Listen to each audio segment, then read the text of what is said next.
Your mosaic, thank you.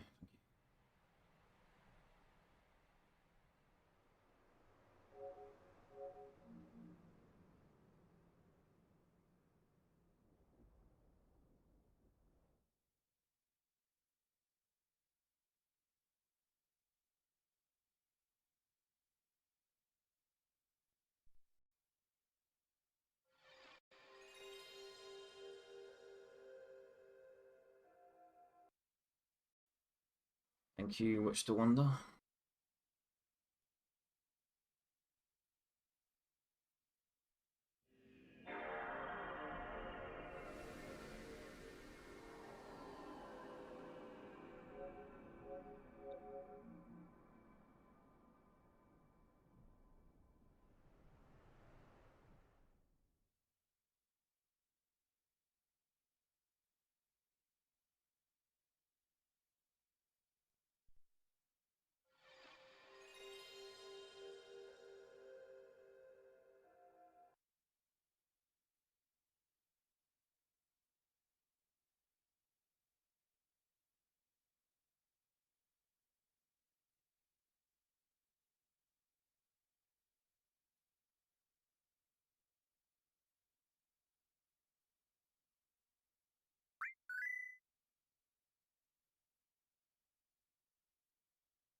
Let's Beyblade.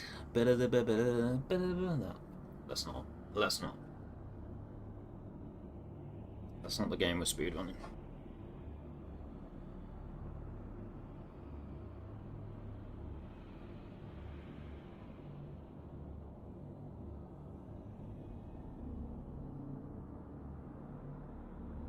Five seconds in, and I'm already going cringe mode.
Yeah. Hope Sephiroth doesn't hit her too hard.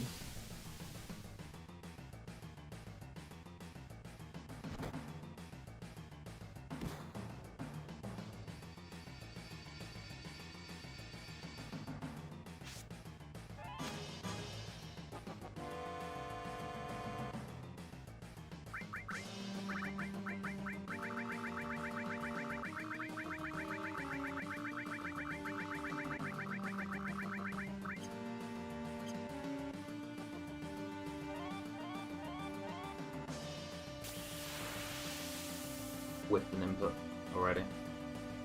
This ATB's pretty fucking cracked though.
didn't get fast elevator because the thing wasn't all the way to the left.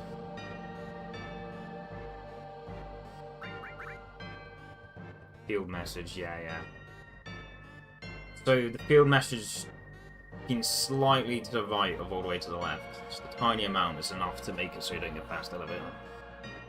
Alright, good to know. So the bottom lever, if in the future I noticed I don't put it all the way to the left and I exit too soon, it's worth it to go back in. Yeah, I did so ask, thank you.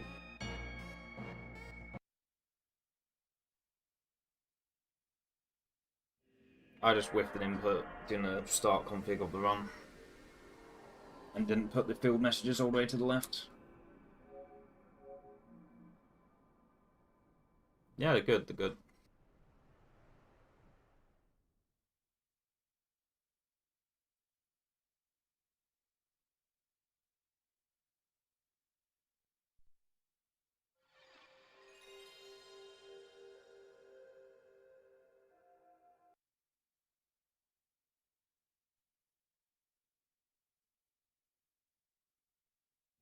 Oh, sorry. Yeah, I probably should have said. There's a lot of stuff going on around the time that they arrived. I had to get ready for the blind race at the square later that day, and then after that, I had to get up early to go to a cat show the next day, and yeah, there was so much going on that I'm just not used to that. Yeah, it just went completely out of my mind.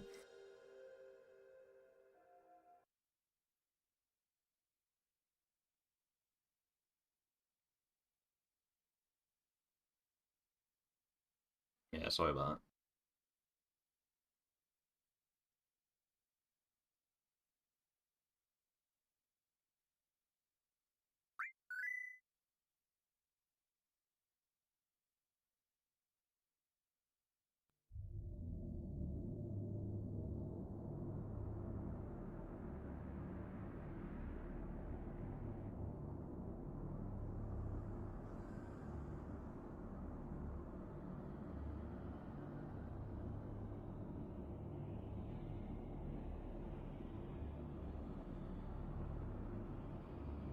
The only discrepancy is I'm not entirely sure if the disc one is a Sonic disc or not.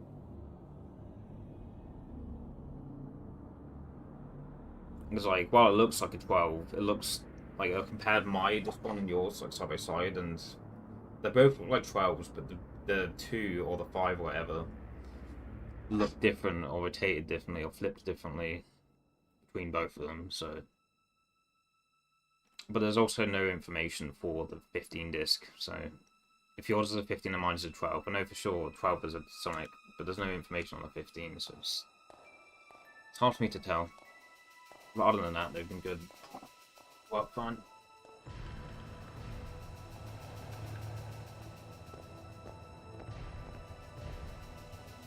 I'm just over the moon to finally have an NTSC instruction manual. It looks so much better than the power ones. So I'm pretty sure the power instruction manuals, they're either all in black and white, or the platinum copies are in black and white, and like the black label copies are in color. But I've never had a black label copy of Power FF7 that had an instruction manual, so there's no way for me to tell. But that being said, this is the first time I've had an F7 instruction manual that actually had color. Like the front cover of it looks really good, and much better than the power one, and the insides are in color and a lot more detailed than like the power instruction manual. So yeah, very nice manual. I love the way it connects. Like, okay, let me get past this spot.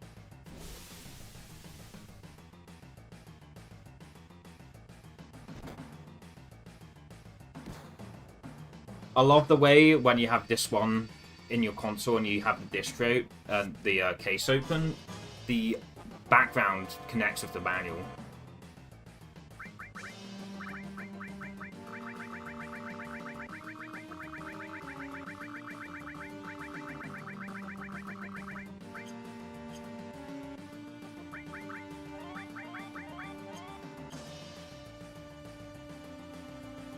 Okay, that makes the second time I've made that same mistake today.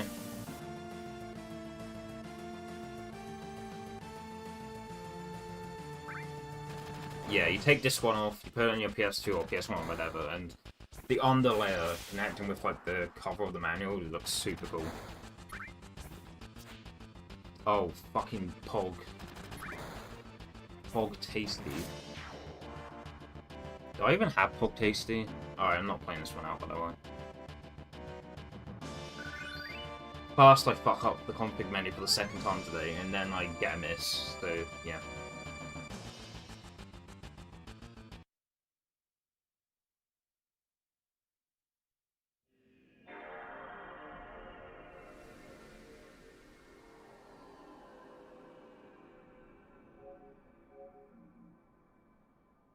Yeah, someone who deserves it. Someone who resets the tiny things in the first 3 to 5 minutes of the game. Smile. But I do appreciate it a lot.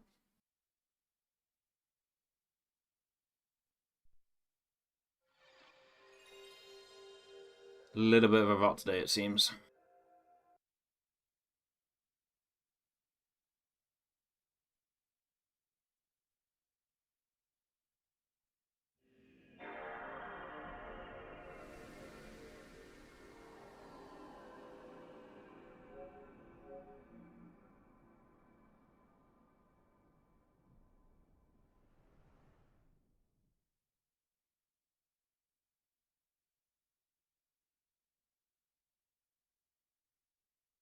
Normally I play reactors out, but today apparently not.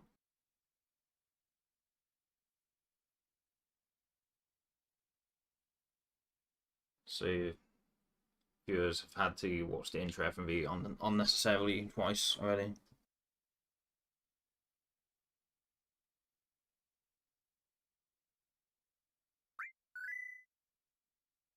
That being said, if I had a higher IQ, I probably would have went, okay, well, we fucked this up twice today already. Let's actually, like, set the menu back to the way it was.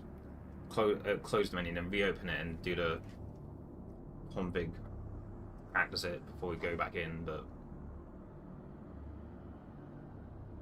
I mean, part of it's being lazy, but another side of it's just... dumb.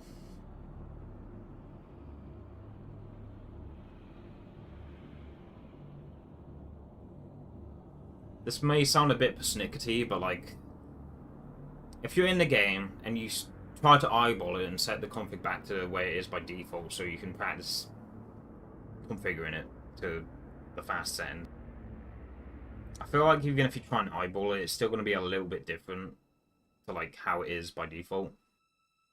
Sure, it doesn't matter that much, but like you know, you get a muscle memory for how long you hold left for each of them, and you get muscle memory for like the down right. So like it being different amounts of left, like fuck me. But I mean, if that's the excuse, then I would eyeball it to be. I would eyeball each of the levers to be a little bit to the left or center, so that way I can still hold it left for how long I typically do it for, and still do the down right at the end, and still end up being the same. But just don't fuck it up again. It's easy.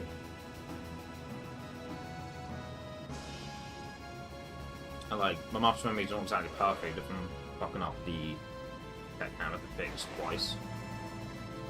Obviously still needs some wiggle room there to adapt.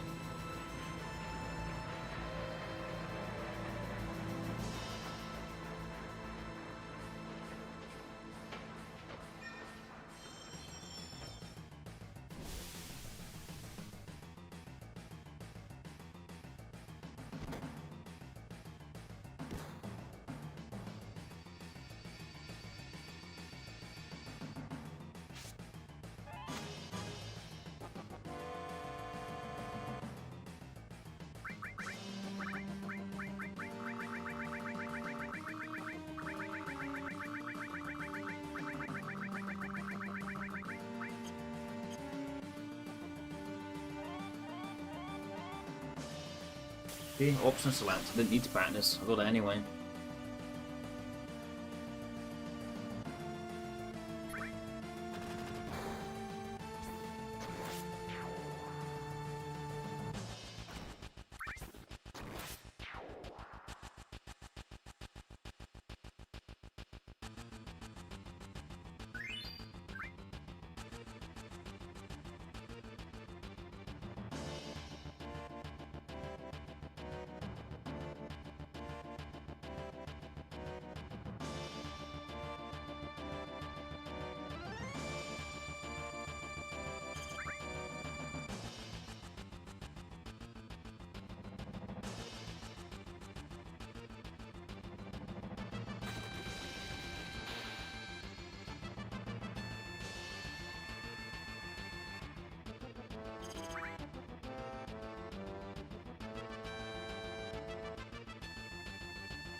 Didn't outrun Barrett. May as well reset.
You guys see how close it was to the camera there? That was so close from the guard coming out too early.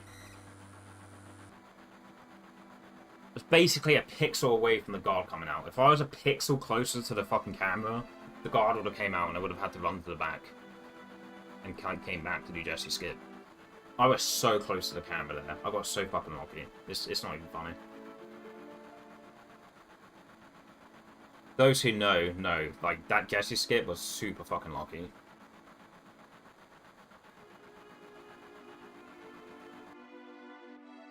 Look what you've done. You blew the whole thing up. What the fuck? Yeah? Yo, Zaro, what's up, dude? Thanks for the luck. Welcome. Fucking Magman X Chad in chat. Yo, Muscle Belt, thanks for the luck. Yeah, Zaro's coming for my ass. In like 5 attempts. His PB's gonna be faster than mine. For Mega Man X Thunder.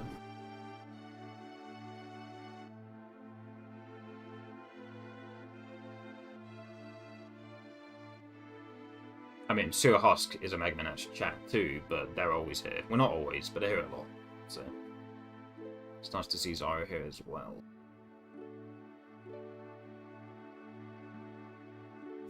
I've done runs of Mega Man X, yeah. I wouldn't say I actually speed on them, because, you know... I've done, like... I have, like, hundreds of attempts of Mega Man X, and I don't even have a sub 40, so I don't really feel like I've been speedrunning it. But, like, I have done runs of Mega Man X. If we get a PB, I haven't run the game in a few months, dude. I'm only running this game at the moment. Proper forward in it.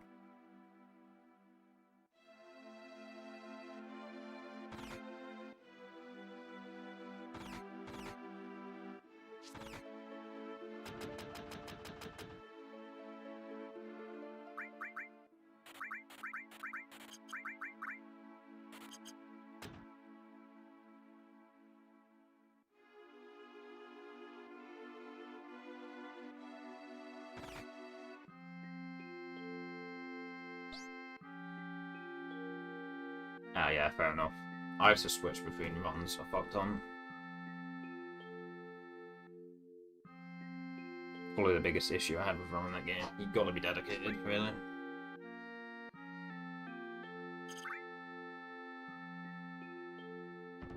Practicing every day. I was doing like a little bit of like air halo practice towards the end. Or like my last grind, but even drilling it, I was getting like air halo like 3% of the time. I'd get it like 3 times out of like 100 attempts or some shit, even with like drilling it for a few hours every day.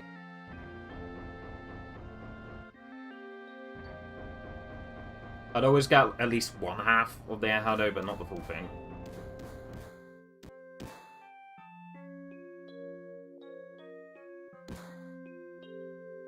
Like, I tried to break down the save states as much as I could to improve my understanding, but in the end it still was just not enough for me to be consistent enough for it. Which, to be fair, my PB didn't need it. It was just kind of a nice thing to have if I had a shit like SIG 2.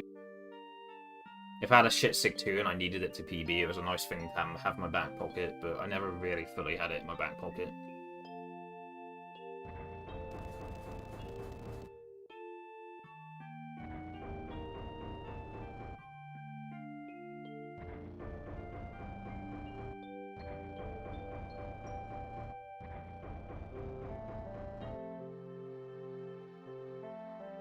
Yeah, it's really weird.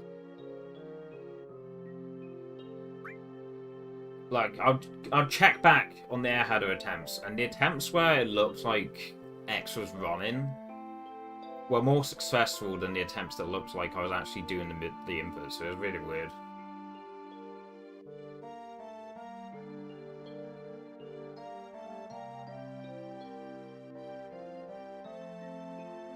Although I do have RGB on my Wii now, so that might help. I mean, there are people who have like 35s or maybe even 34s playing on fucking like, I don't know, composite AV, but I'm a zoomer, so RGB probably help my brain.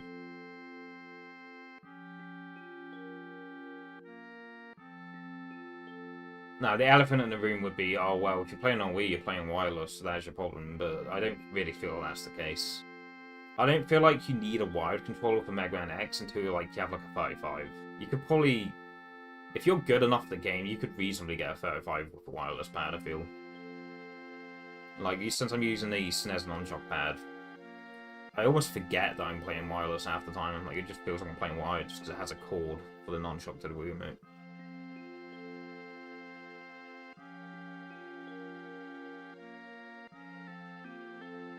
Yeah, I need to scrap and see between wireless and wired. I don't think it's too important until you push on like sub 35.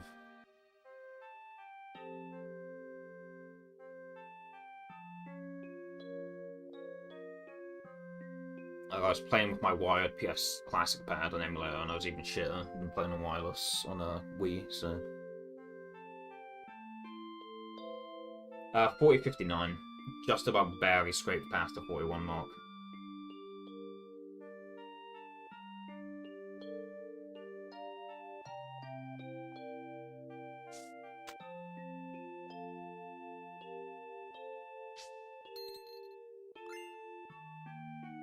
Really good, thanks. I put like hundreds of attempts in there. Like, really, I think most people with the attempt count that I have should have like, I don't know, 37 or something, but not me. But yeah, I did grind hard for that, so it feels good to have it at least.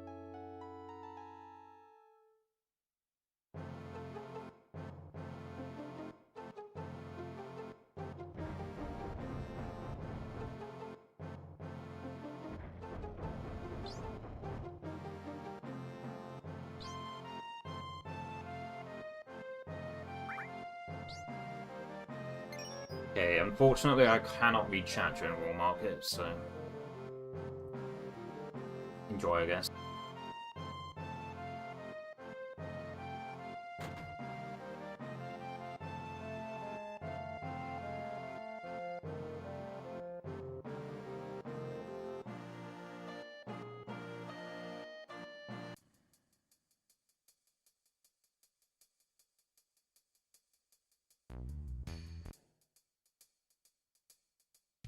We'll do the menu at Don Conio. Since my PB has a 13-15 segment time and apps anyway, I feel like I'm better off just doing the menu here. If I decide to do it.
Dude, 4113 with 137 attempts isn't bad at all. That's actually really good, I would say. Definitely a lot faster than my progress was. Yeah, thanks, good luck. Make sure you don't get caught speeding today. I'll try my best to get out of you.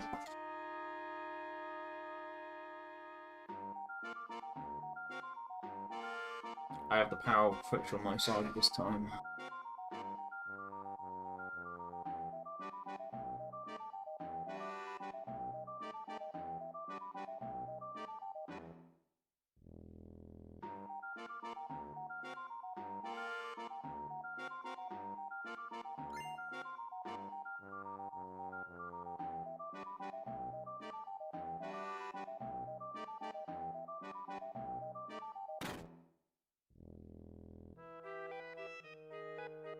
Gross.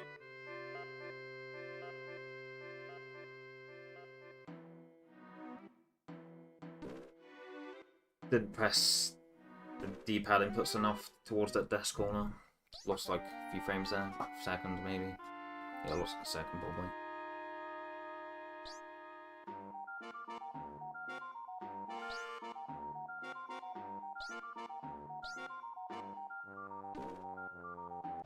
Yeah, if you look at my PB vault for Mega Man X, it says my attempt count's a lot lower. Like, you'll probably see, like, just over 100 or something, but that is not the case. I'm probably one of the most insecure speedrunners there is. Like, a lot of the time when I get to, like, 500 attempts, I would, like, clear my history to give myself a quote-unquote fresh start. So it's actually, like, a fuck ton more than it seems. Not for this game. This game, the attempt count is accurate.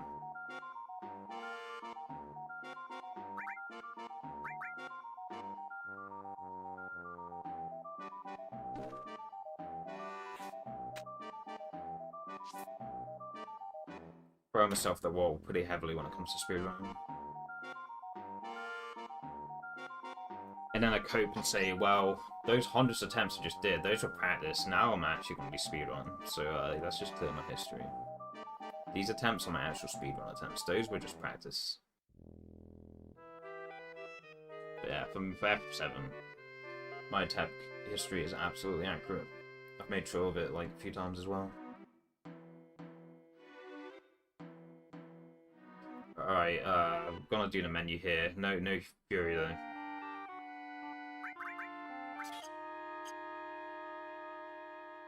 No Hyper though.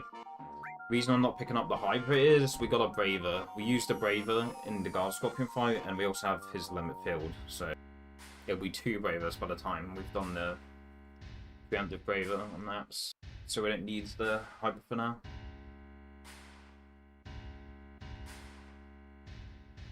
But yeah, the reason I did the menu there instead of in the 7-pen split is not only does it give me more of a chance to decide on whether or not I want to skip it or not, but also because of my PB, I picked up the Hyper behind the bed. It was a 13-15 apps as opposed to like a 13-10. I've probably made a couple more mistakes as well, but yeah, generally with Turbo on the app split, I generally get like a 13-10, and my PB has a 13-15. So that means I can afford to do the menu at the app split instead of just having pen split, and also gives me an opportunity to pick up the Hyper behind the bed and more attempts than I would reasonably want to. Normal.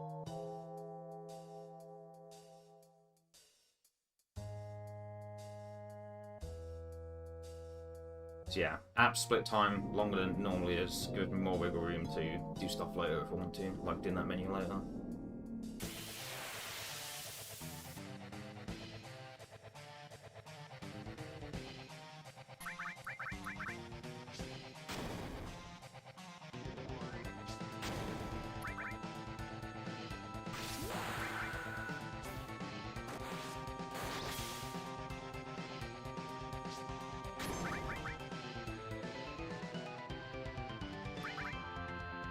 But yeah, for a lot of the games like speedrun, someone who knows XML or HTML would be able to go into my splits file that I upload to every run. They'd be able to look at the attempt history and they would see a bunch of minus.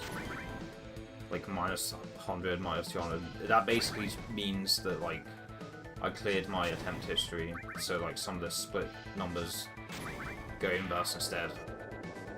And that's how I can tell whether I've cleared my history in the past or not.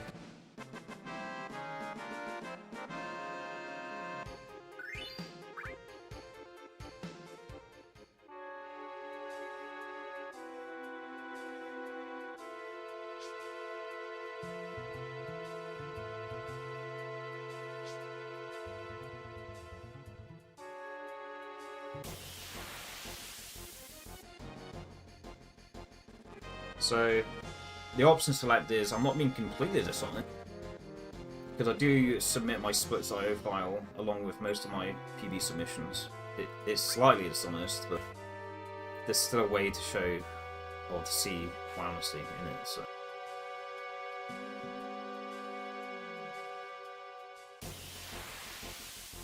You can tell with the splits.io file submission.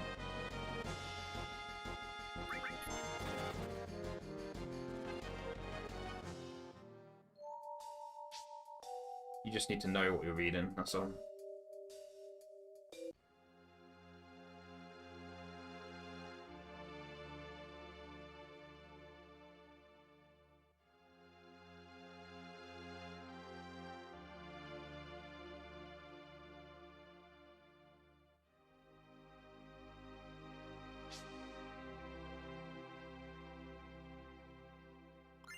But yeah, it still is a bit pulling the wool over people's eyes of it.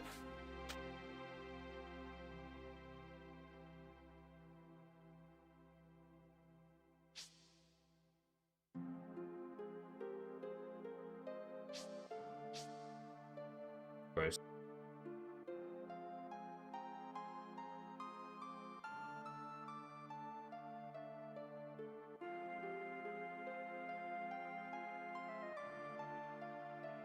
Yeah, but to be, in all fairness, a lot of people don't even show their attempt count, total finish runs, total playtime, and all that stuff.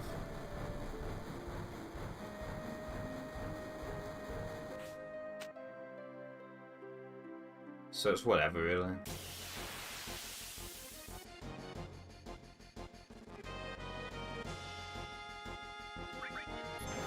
Just know that for F7 speedruns, mine are accurate.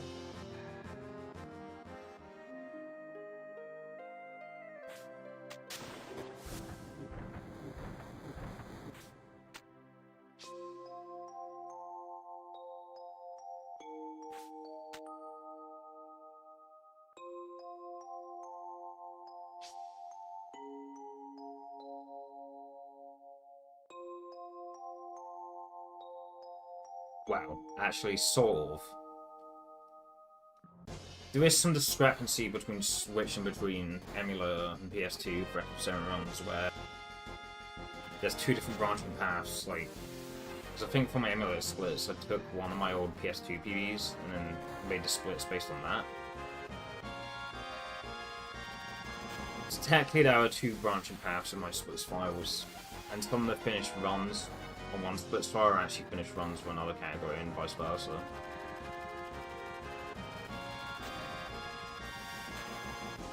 So there's a little bit of discrepancy there, but...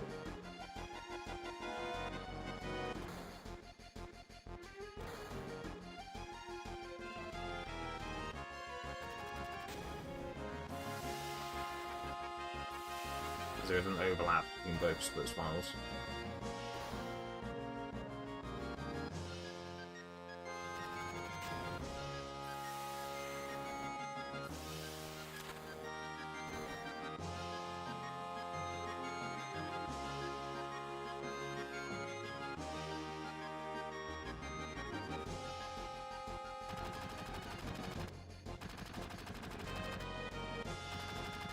So I potentially actually finished more runs, or much less PS2 runs than what's suggested.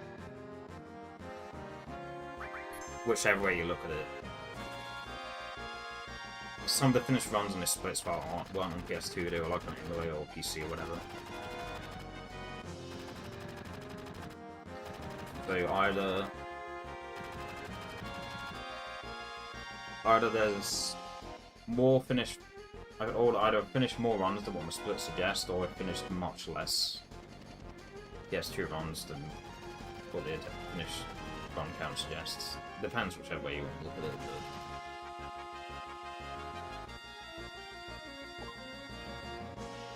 But... aside from the overlap from me being dumb and using PS2 splits to I'm dumb.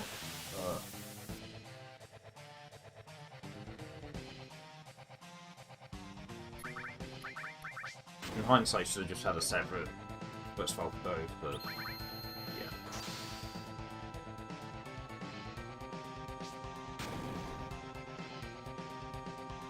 I like to cope with the best possible time, as unreliable as it really is.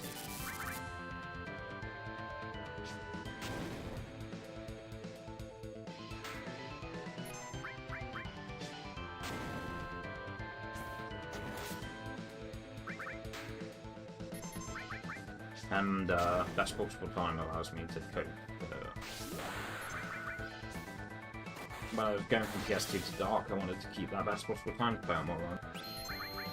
Or be motivated to play out more runs, so yeah, I just use that splits file.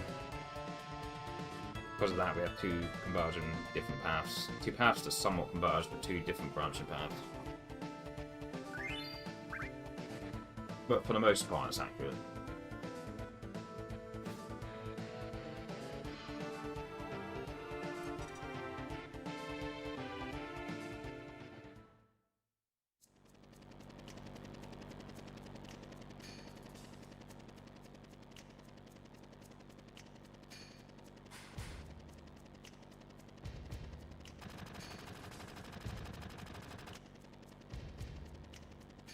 I don't know if I want to do elevator minutes or not. Can I really be sparked, or do I just want to chill and watch some streams in the background doing Air's house?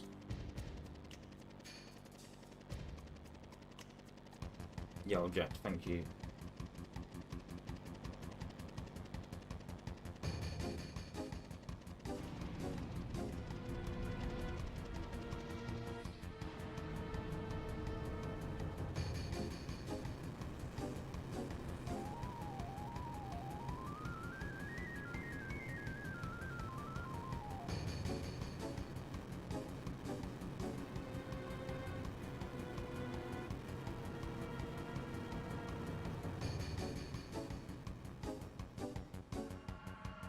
I'm not sub 40 level yet, so the cool kid thing to do is to take stairs instead.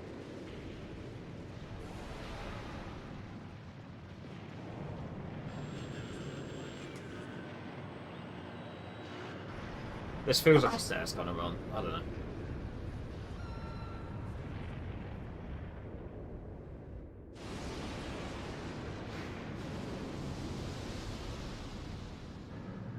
Our Brave account's already at 3, so we can afford it.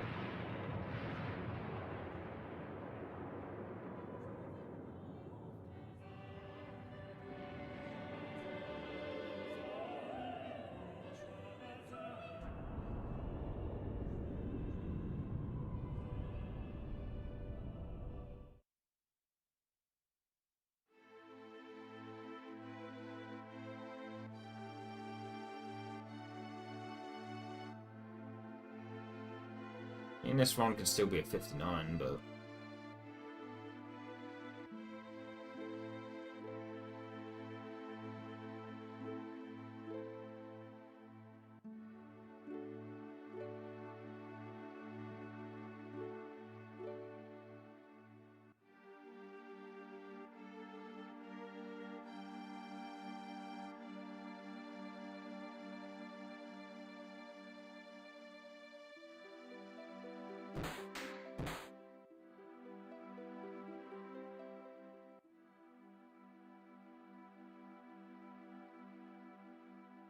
still be a 59, but it can't be a best pace run, so I'll be the most useless, I guess.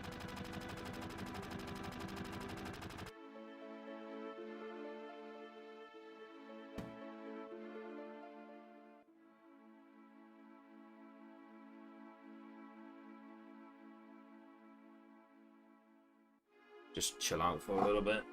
Fucking Air's house.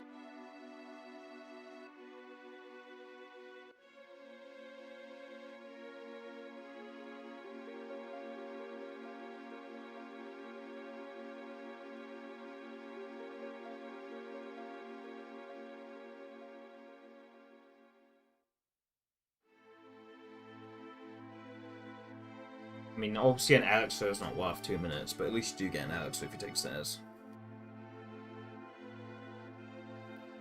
An elixir isn't worth 2 minutes, I don't think. Not in my books, but...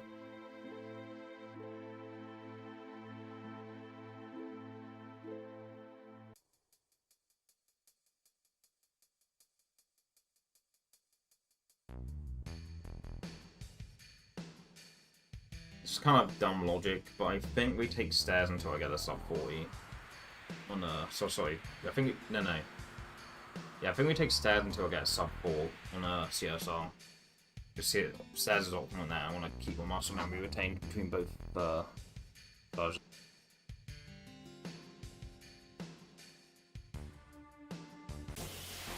And then we get a sub 4 in CSR, then I'll probably go back to elevator. Then I don't need to be optimal in CSR. At that point, it's just practice again.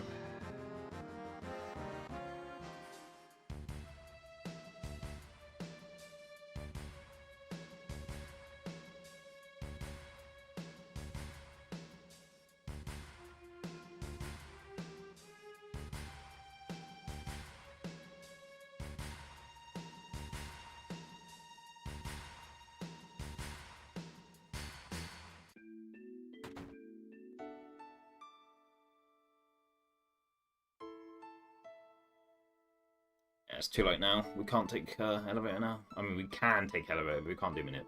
Really. Too late now.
Remember to grab the cover and ether and don't go back into Aeros House like I did the other day when I was upstairs. And it's also 48 grenades. I'll write that in my chat box now, actually.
Okay, we don't need to put cover on Cloud because we rolled it 3 Bravers.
Yo, here's Morgan, thanks. Welcome.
Capture cards just cut out.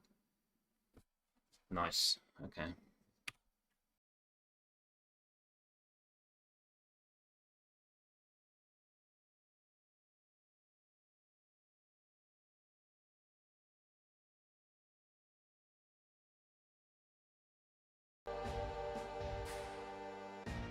Well, going through all the fucking technical problems today, aren't I? Or the last couple of days.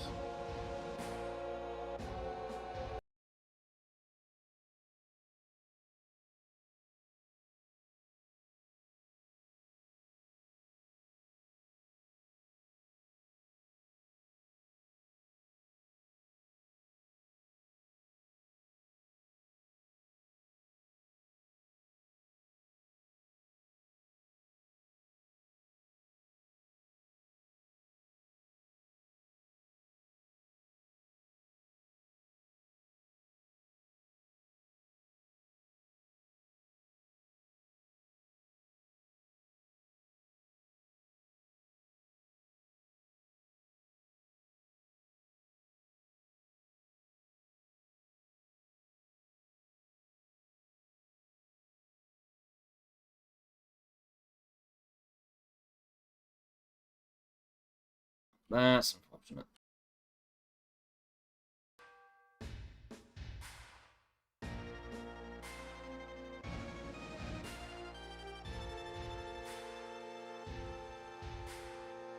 Hey, maybe we can get a 91X guard copy this time.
We get a C this time instead of CL.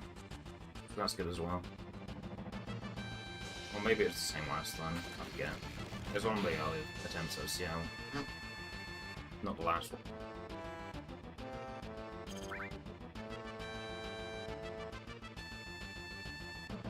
Apps card for Surosk. The one was invalid. I had no option.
.36 is a pretty high roll.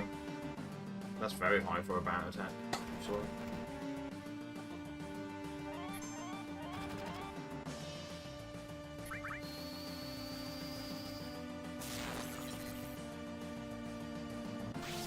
Cloud's bolt rolls aren't looking good though.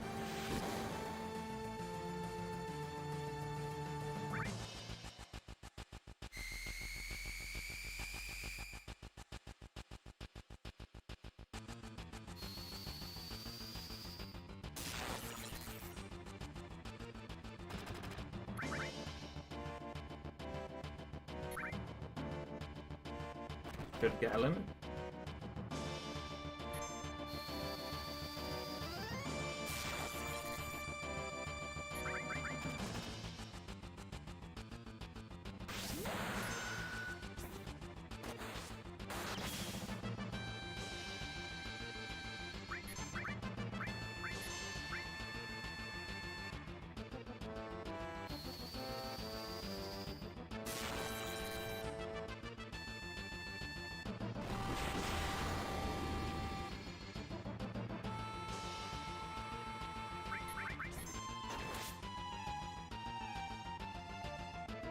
1 HP.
We need that limit for amps. Now you could argue, why did you hold Flea then? Why didn't you just wait for them to hit him? Well, you end up losing so much time if you do that, potentially. It's not worth it. I'd rather just hold Flea and hope it hits Cloud. If it was an especially good Guard Scorpion split time, something that was like exceptional, I'd probably wait for it to hit Cloud, but the 922 is whatever, dude. We literally got the run before as well, so it's like 922, like who cares? I'd rather just Flee and hope it hits Cloud.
Exact. I think it actually worked out better than missed Barret there, to be honest. Exact big shot damage afterwards. Pog.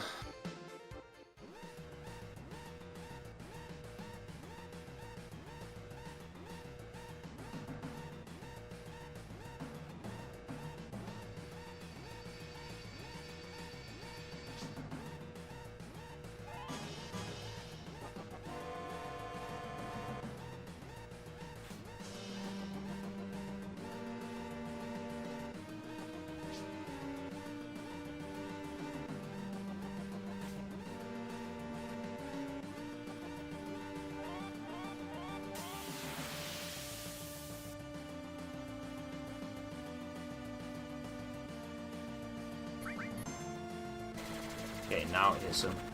Was miss anyway.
Got a potion drop from the first fight.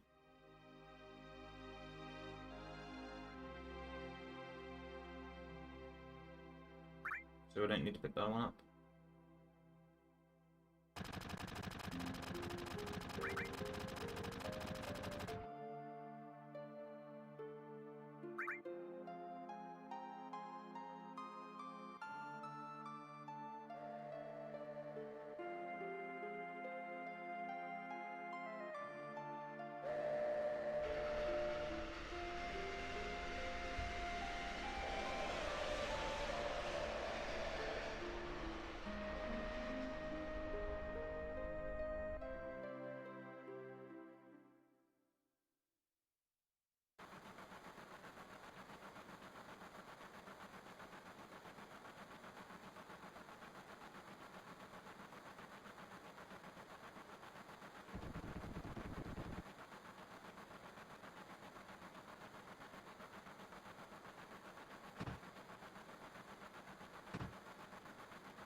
557 is a pretty shit gesture skip time. Especially that since we didn't have to pick up the potion, we skipped grab the potion and it was still a 557 gesture skip. That's pretty fucking bad. L, unfortunately. Bad for turbo, I should say.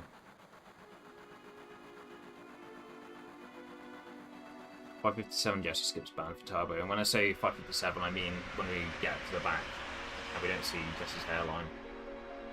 When I get to the back room, that's when I look at the segment timeline for gesture skip.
Yo, Teach, thanks.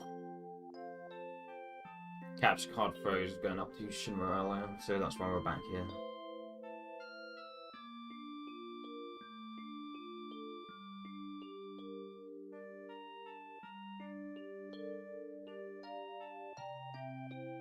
It's a pretty standard pace though, so it's whatever.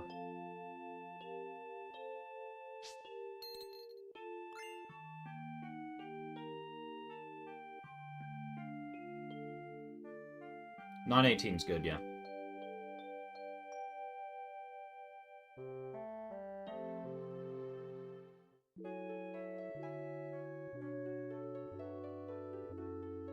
Alright, forward mode.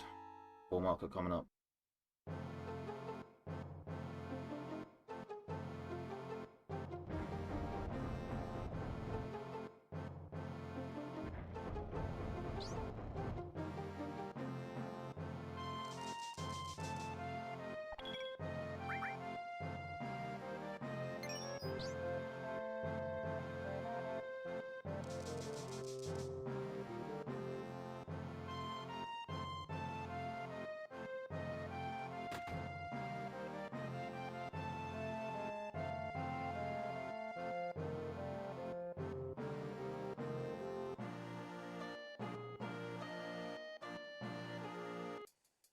We're gonna do the menu on the next split if we do it. That's if I do it though.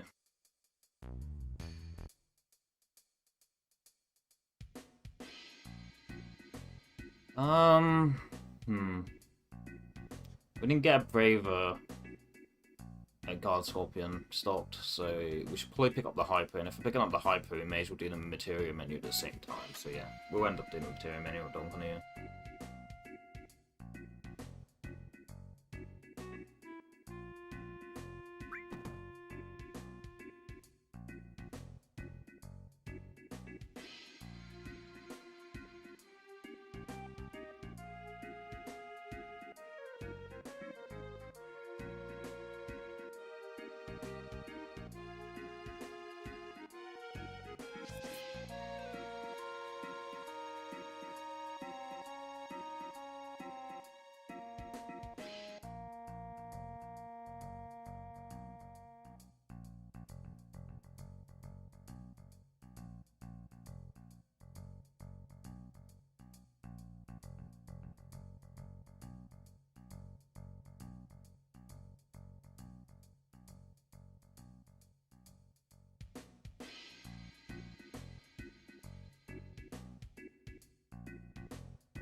Yeah!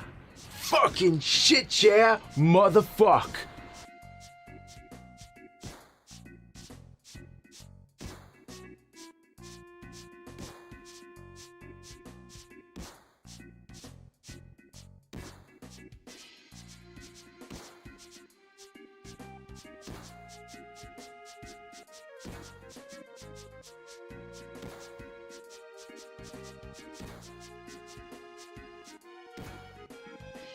I'll catch who that is in a minute.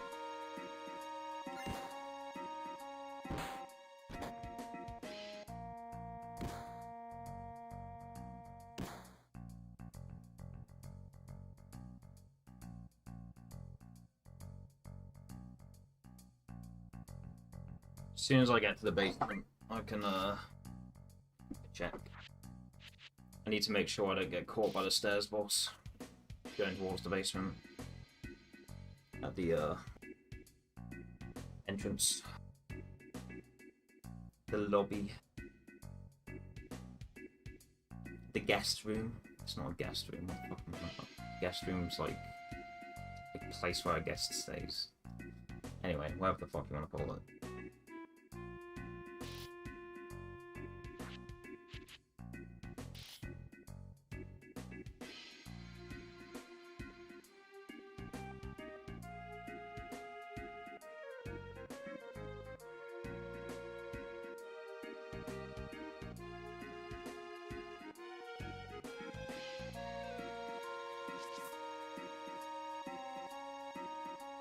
Yeah, this next part's really hard. The timing is super precise.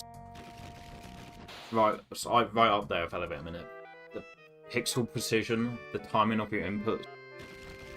It's harder than the Liquid Infinite, to be honest. You know, Metal Gear Solid, this is harder than that. You know, timing this one cycle input is super hard. You need to notch.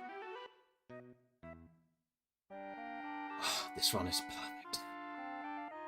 This run is perfect. Just need to notch.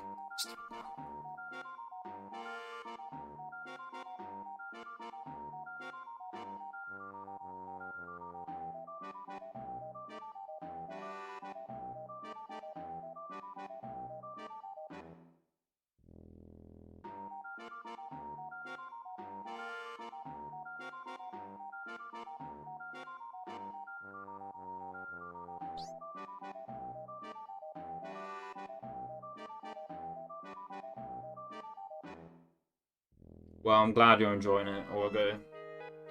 Unless you're not, then sorry it happened.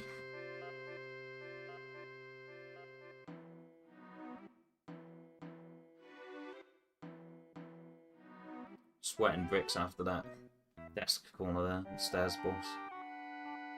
Desk corner's coming up, that's the next boss. Interacting with the left desk corner and actually transitioning the dialogue, or activating the dialogue. That's the next boss, but that stairs boss, ugh, sweating bricks after that one. Alondra 1, sick.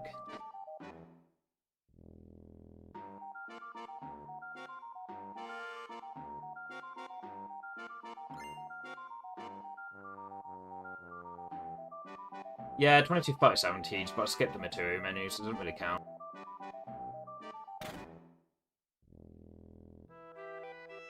If you get what I mean. So that material menu, it doesn't lose a lot on emulator, but on PS2, like, I feel like that menu, like, how fast it takes that menu to come up, like, it depends on what rotation your disc is at in the PS2 as you're opening it. Because sometimes in PS2, I feel like that menu for the material removal, I feel like it loads up faster than other times. Whereas emulator is like consistent.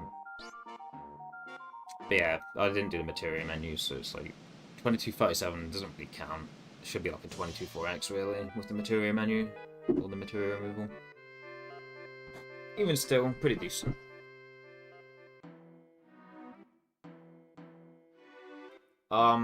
We didn't use a Braver Guard Scorpion, so we're gonna pick up the Hyper behind the bed.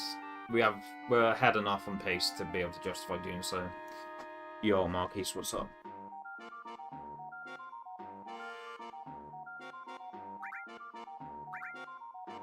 Chapter 1, yeah. 1001. 9 seconds ahead, 1001, that section of the dialogue, we can justify picking up the hyper.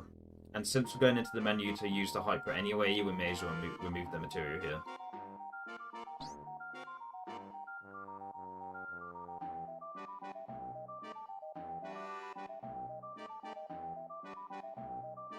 We could probably still get a 35XX, even using the hyper, if we low roll on apps, but I still just don't want to risk it. I'd rather bank the 10 seconds and not lose it, potentially, to apps. Just getting greedy with the material menu, you know?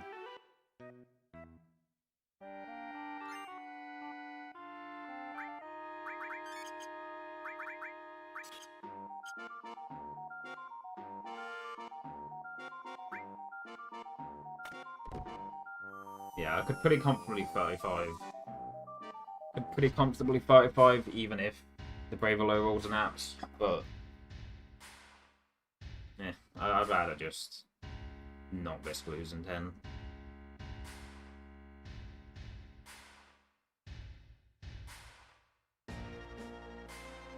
$10 guaranteed is 10 seconds earned. It's not actually guaranteed, because even if you remove the wrong material, even if you remove one material for apps, it can still low roll, but has a much lower chance of low rolling if you remove one. So top runners, they usually argue, well, if you're going to remove materia, you may as well remove both. But the thing is, the menu, like the materia positions after Rufus. Yeah, the materia menu positions after Rufus, if you remove both materia, is so awkward. It's so easy to just do Restore Ice, Lightning, Poison and know where they are if you don't. If you only remove the ice for this.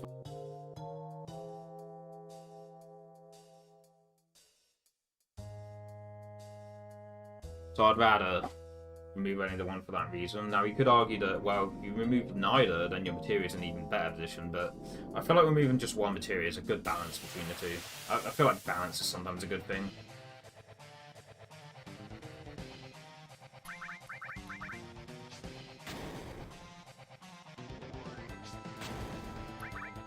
I know it's common in the speedrun world to think go big or go home, like fastest difficulty or hardest difficulty.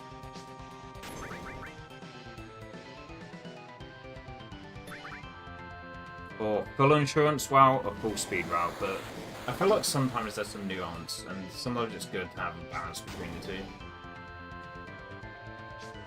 And I feel like removing one, just like removing ice apps is a good balance. We're speedrunners and we don't like to do it, but sometimes balance is a good approach.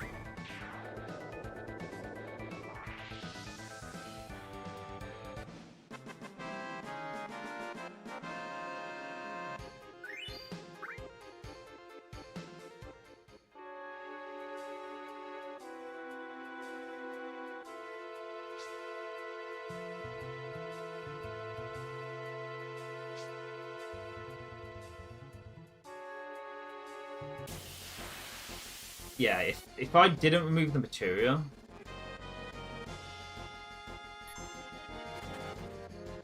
if I didn't remove the materia there, it would have been a 36, so I'm glad I did, actually. Well, it wouldn't be guaranteed to be a 36, but if it low rolled, it would be a 36 on apps. If it was low roll on app.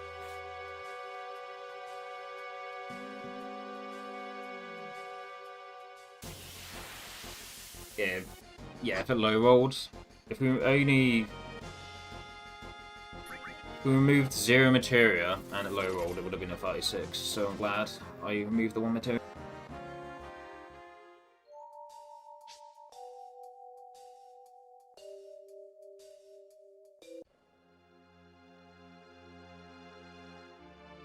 The MC strat I just did though, where I picked up the hyper and used it on Cloud. I like that strat a lot. Typically I prefer the cover strat, but the hyper strat's also good.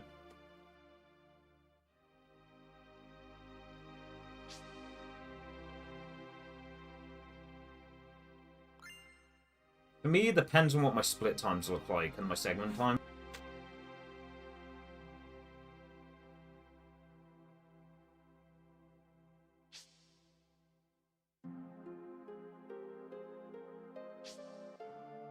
Like what they look like in my PB. Yeah, a lot of the time it depends on what my split times and segment times look like in my PB and how the runs currently go. that will indicate whether I do the hyperstrat or cover, typically. Which isn't the best approach if you want consistency. If you want to just get consistent as fuck, just stick to one, but... I'm a big fan of versatility. Makes things more fun. Even if for a human it's not the most optimal approach, when you can just go for consistency instead.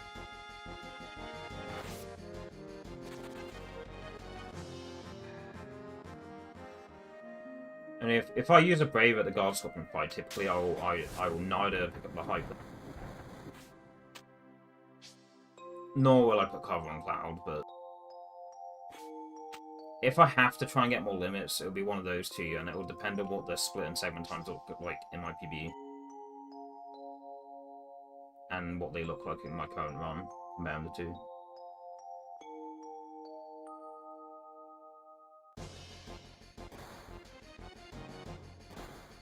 Yeah, I recognised I am waffling a bit now.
I bonked. If I get bad RNG here, it's my own fault for bonking.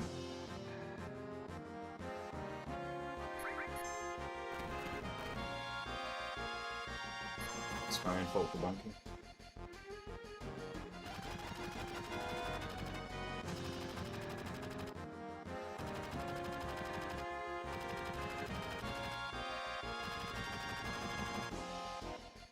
If I get bad RNG in Reno, it's my own fault for bonking a second time.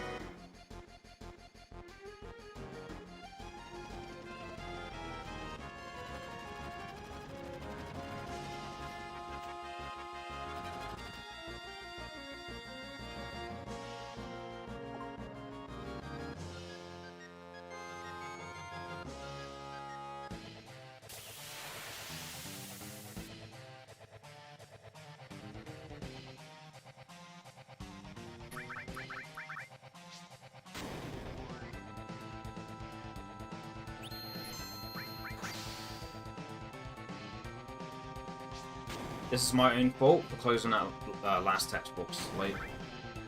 Didn't have L2 held down the whole time.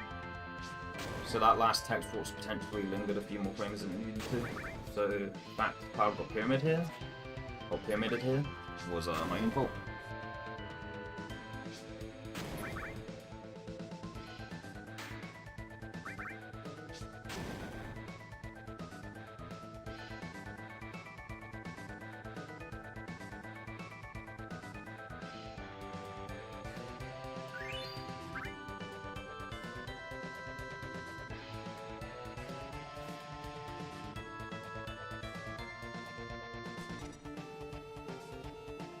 But we still got a 41-48, which is decent. We should be happy about that.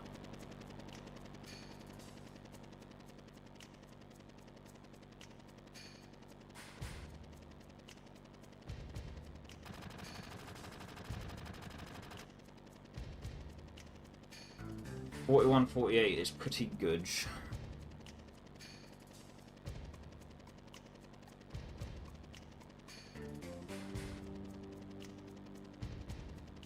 Oh, we got slap skipping. Wow. Okay, this is a run. It's a run.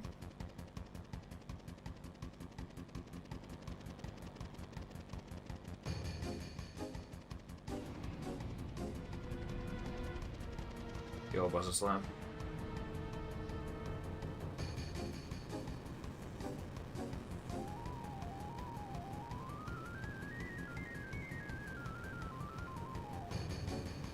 41, 48 is not too shabby. Not too shabby at all.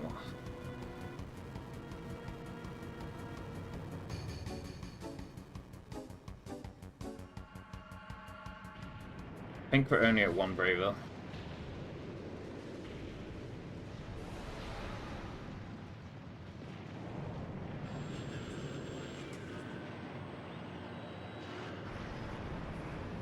Yeah, the fact I'm only at 1 braver makes me... was another reason I don't want to do elevator on this run. I'd have to track Cloud, and yeah, if we get extra elevator encounters and we try to use Bolt with Cloud, then it might miss, and yeah. So, not a good reason to take stairs on this run. Obviously, a top runner, you know, they'd like get the full minute or they'd just reset anyway, but I'm not at that point. So for me, it'd be a case of taking the extra encounters and then add bolts and it misses, and that's more time loss, and yeah.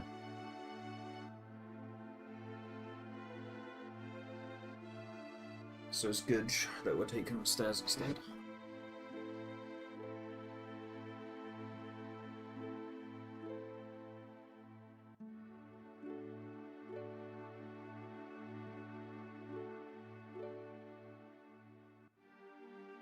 But yeah, we're only at 1 braver, so... I mean, you could argue that if we take stairs, we're more likely to get more bravers, but then if you get too many encounters at elevator, then you don't get as many limits at J, and yeah, that kind of shit. I'd rather just take stairs and be more vigilant about using bravers.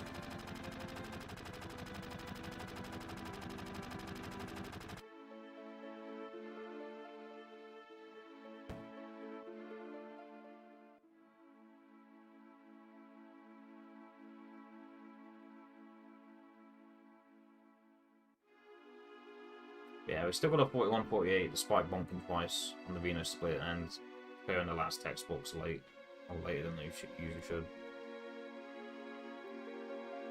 So, I know the things I mentioned are like barely time loss at all, but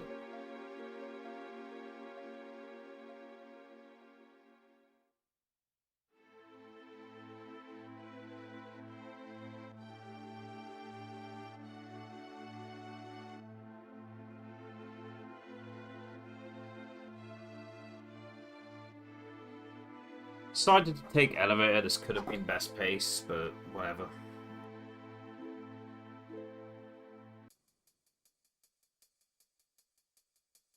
I'd have to get another. I'd have to get 0 tons.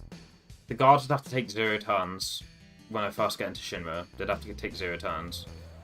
I'd have to get an 11-second elevator minute like I did yesterday, and then I'd have to have a good or decent runs fight like I had yesterday. Because yesterday I golded, and that was the reason, a big reason, for all of those 3 things. So all those 3 things would have to go the same again to get the best pace with elevator again, so whatever. It's unlikely, so I'm just not even going to think about it.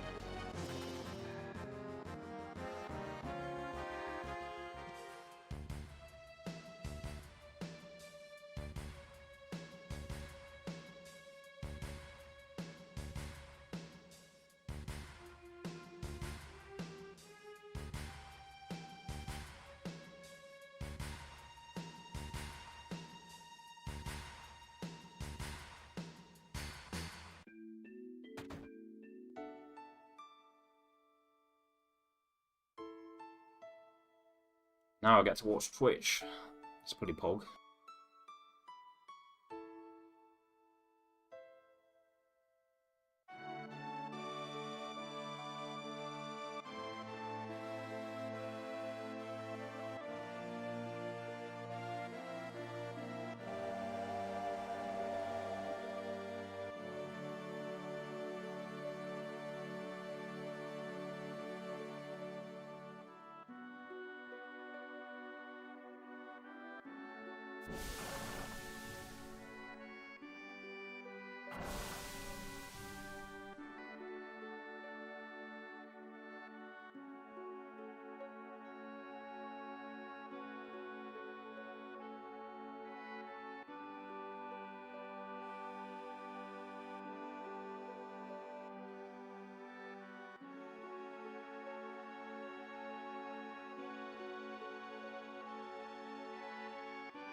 need to remember to do the menu.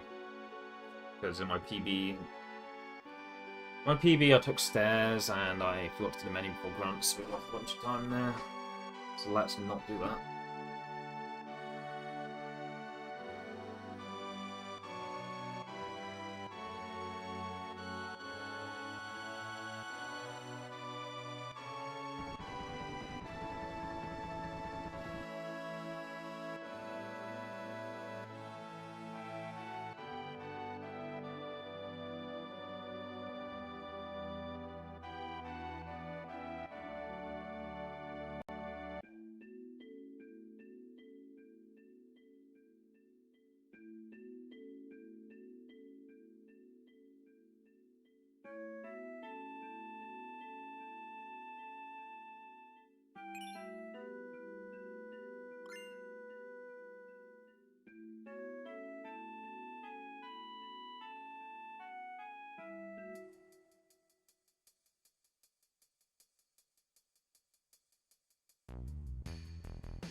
stay away from being there.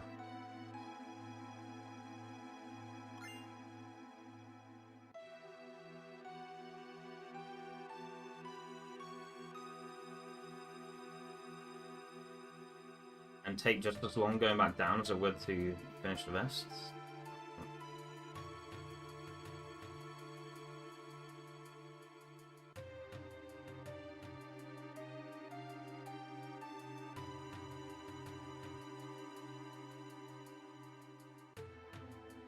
$16.47, not too bad. I feel like I've had better, but that's also with like no encounter actions. Whereas one of the enemies took a turn.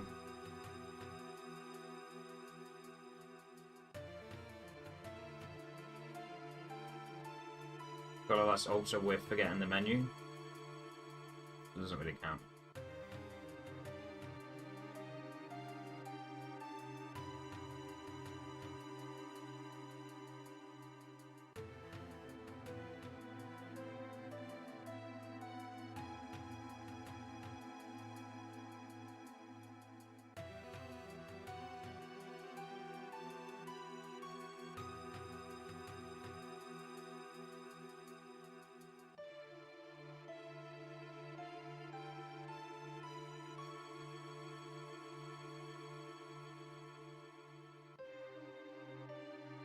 Alright, the next one's the last one, and then when we see the CRT on the next screen, or whatever that thing is, that's how we know finished.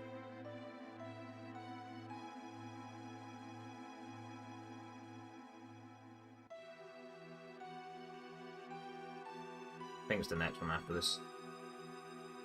Yeah. It looks like a CRT. Kind of.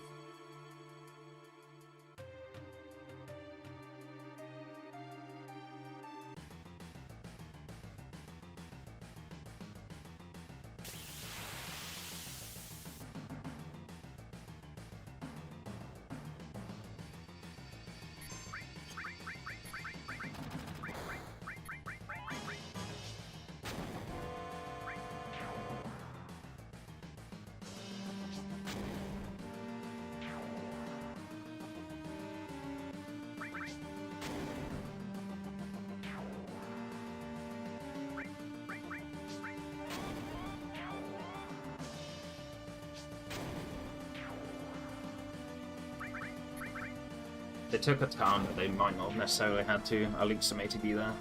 I'll take some partial blame. Could have been better. Could have been a sub 101. Theirs actually.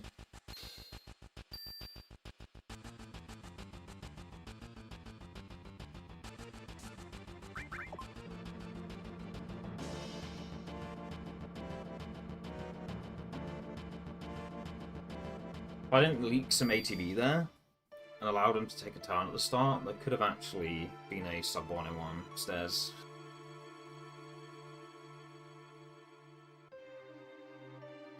Yeah! Fucking shit, yeah, motherfuck!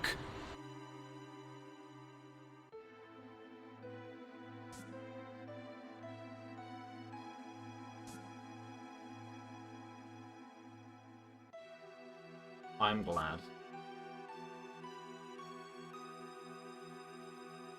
Glad someone enjoys it as much as I do.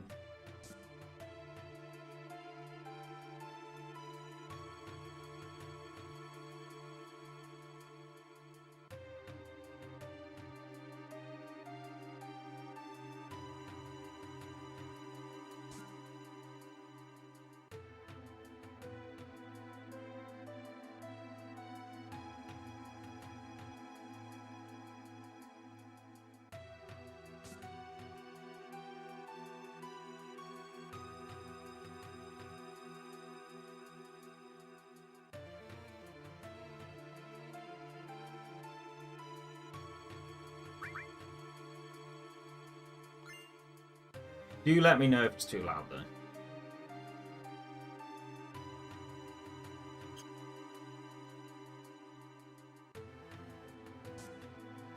Kings get results. king.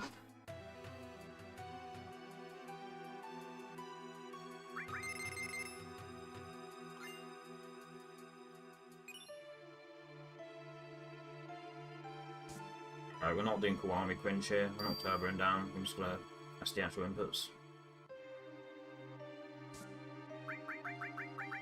No Kiwami Quinch today. It's good old fashioned down taps.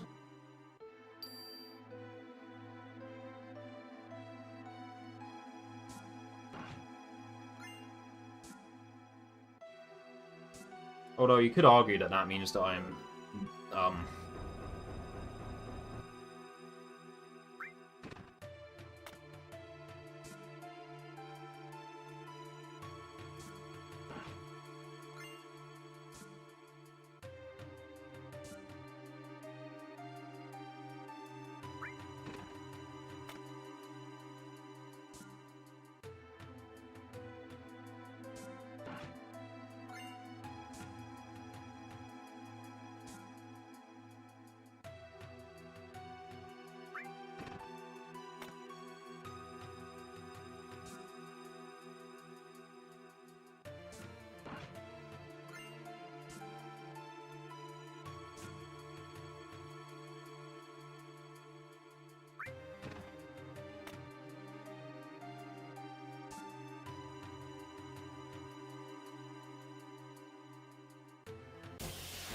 you could argue that me doing down taps is mixing non-turbo with turbo, which is generally frowned upon.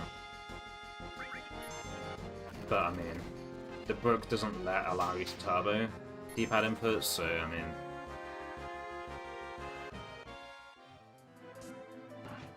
yeah, whatever. No one's dying all about it.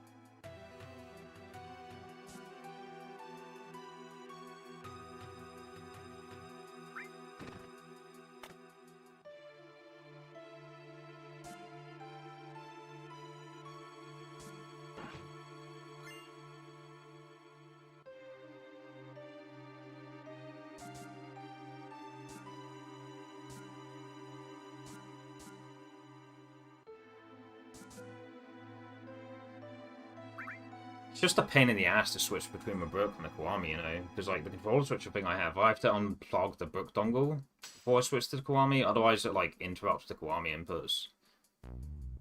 Like you probably noticed it some of my other attempts where I'm running, but I'm like Cloud's like jittering as he's running, and that's because like the Brook's like drawing too much power. So like I need to unplug the Brook. When I use the Kiwami for movement, I need to unplug out the Brook dongle before I switch to it, and then when I want to switch back to the Brook for DualShock 4, I have to fucking plug the dongle back in, and sometimes when I plug the dongle back in, it turns off the auto-fire on the Kiwami, and yeah, just a huge pain in the ass, so I generally want to avoid having to switch to the Kiwami as much as possible, so yeah, I'd rather just actually do the down inputs there rather than turbo it. If the Brook let me turbo down, I would, probably. It'd be, like, I'd have to learn how to quickly turn turbo off and on within like a small time frame, but I would probably do it still, but you can't turbo down the Brook, so it's whatever.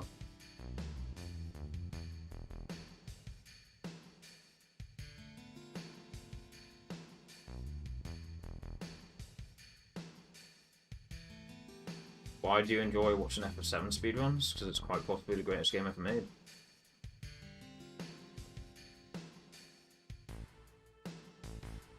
Not only does it allow you guys to watch the game a lot, gives the game a fuckload of replayability for us players.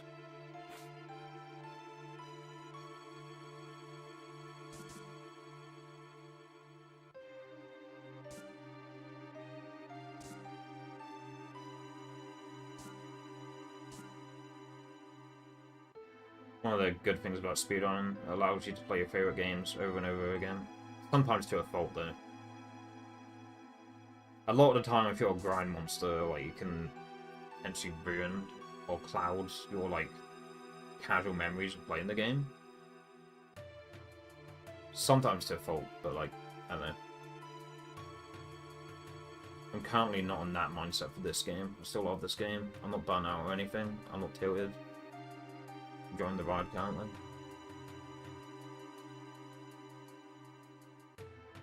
I mean, me fixing my own PS2 kind of motivates me more, but yeah.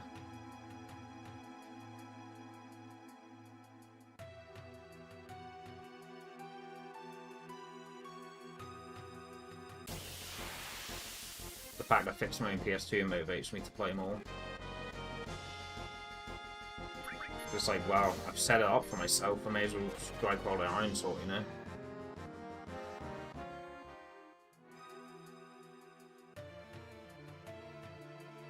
May as well use it while it's fixed. Because I never know when it's going to start working again.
Yeah, there's so many layers to this ROM, it just keeps it interesting for me.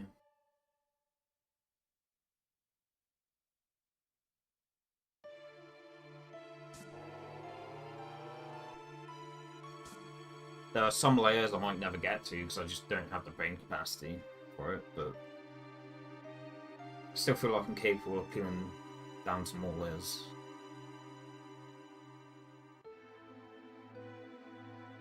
There are some layers that I can access that I haven't yet.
Crash Team Racing, let's go.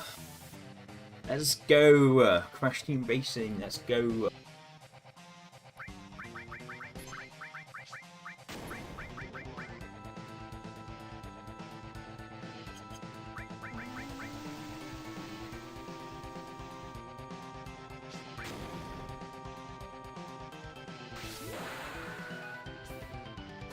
Secondary run.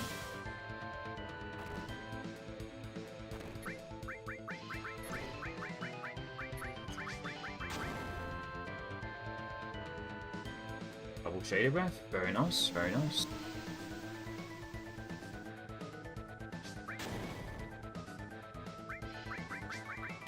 And it didn't even stick, nice.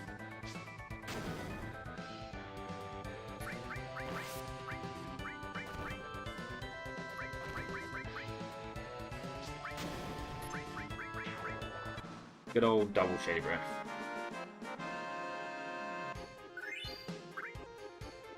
Oh, I forgot to check if I got a... Yeah, I forgot to check if I got a drop after the Grunts fight. I'll go back and check down the Twitch VOD now. Good thing about Twitch streams is I get to check the VOD. So if I forget to click the replay buffer button for my offline attempts, I can still, yeah.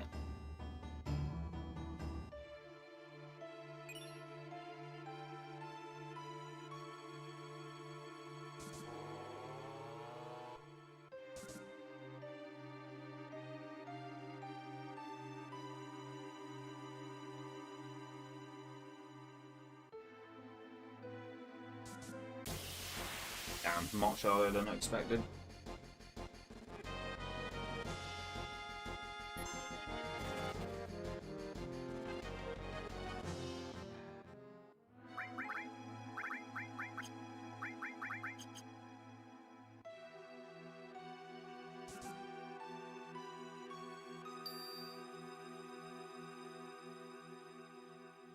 Yeah, we're only at 2 braver. Kind of scary.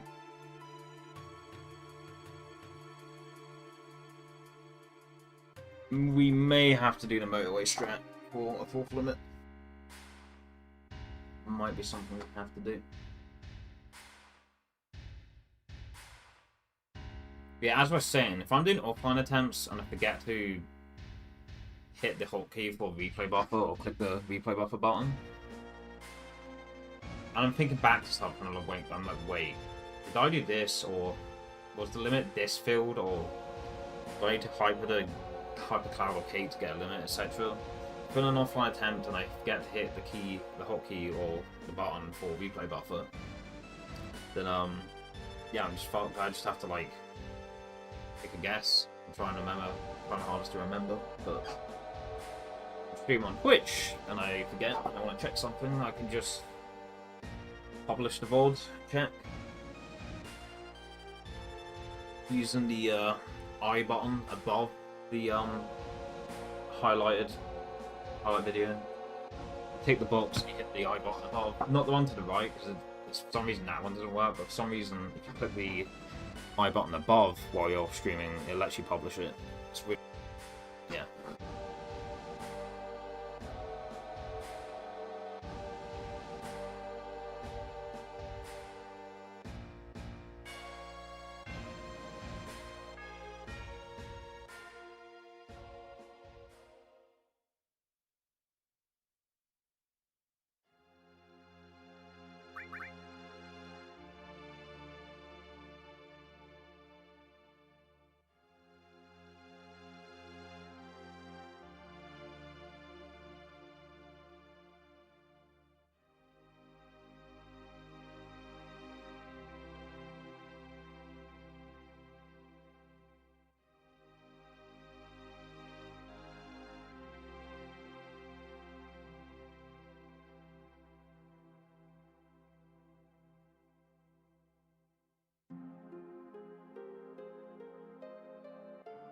Okay, we got a tranquilizer drop, which means we effectively had 767 gil at the end of the Grants fight instead of 717.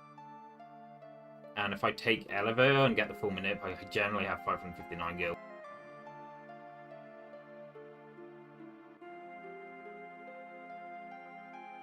Gross.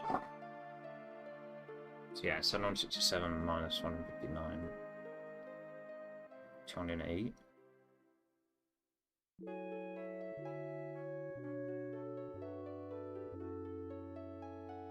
Yeah, 208.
Good.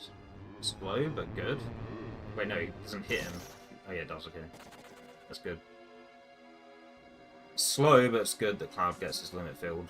Partially. This won't be a sub-6 next stream entrance though, which is a badge. 603, pretty bad, mates. Pretty bad, but it's fine. But yeah, effectively, with 208 extra gil, that means we either buy 4 extra potions, depending on the party member's HP, for the bottom 12 fight, or we buy 2 extra grenades and a potion. So if the party members get knocked up a bit, and I have to like heal them up, I'll buy 4 extra potions and just heal them with potions, or if their HP is generally fine, and I only need to heal like 1 person, then I will buy 2 extra grenades and a potion.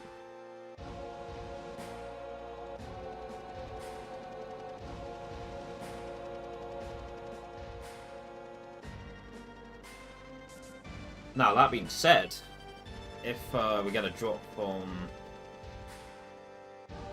the Choco encounter, we need to bear that in mind as well.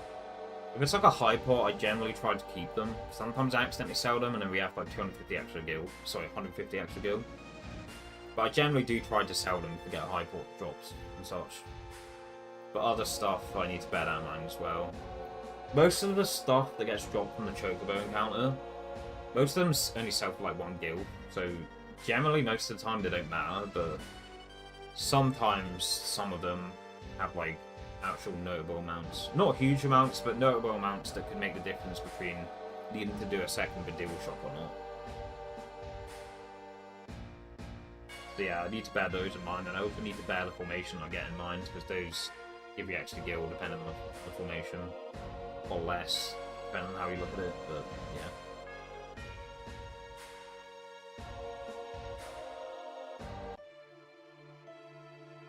Yeah, it tries to, but yeah, I don't read, so yeah. Yeah. Account, I generally try to keep it, but sometimes I accidentally sell it and we have 150 extra gil, which is not too bad because you can buy an extra soft free essentially, but yeah.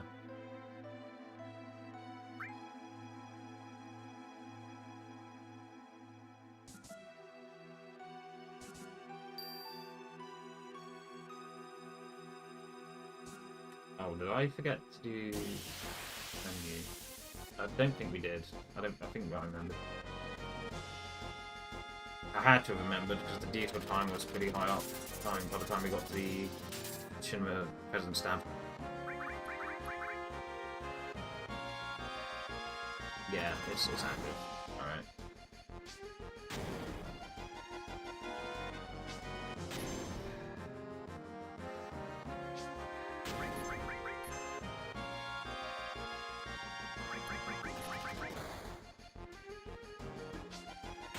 I was trying to be greedy, Colin. You can sync it back up like I just did. I was trying to be greedy. It's very unlikely that you're going to get 3 preemptives, and 3 preemptives is the only way you can save time based on the cycles. But, yeah. I just buffer at the start, and then if it doesn't work out, which 99.9% of the time it won't, then you can just switch the order around the second time, and it syncs back up. Like, if you go back and notice, like, after the preempts failed, for the second round, I switched it to Barrow Aerith Red.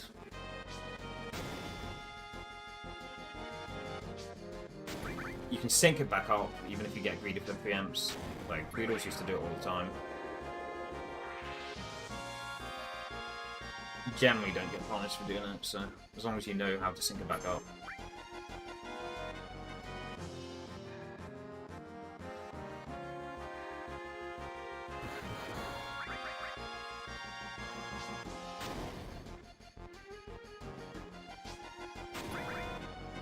Yeah, I know, it's never gonna happen. It's never gonna happen, so I may as well, like, never go for it, but, like... Yeah, I don't know. It's just something to do at the start of the fight, innit? Just to make the fight feel a little less boring than just throwing grenades.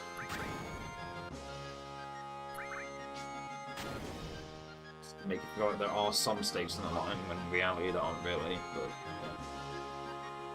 I got a 139 Brave roll yesterday, so I don't know if I want to. Actually, I can't anyway. Club's not high enough for limit.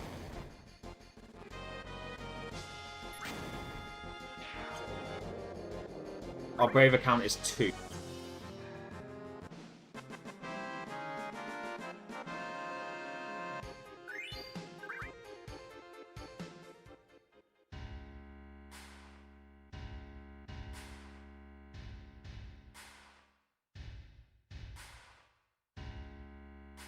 Yeah, we only have 2 Bravers stocked, so we're probably gonna have to do the motorway strat. Maybe not, but we'll see.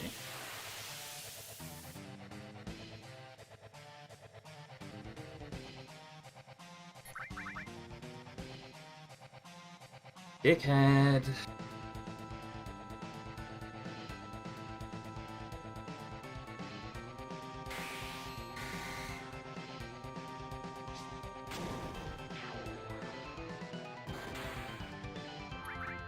This next one's gonna be a limit.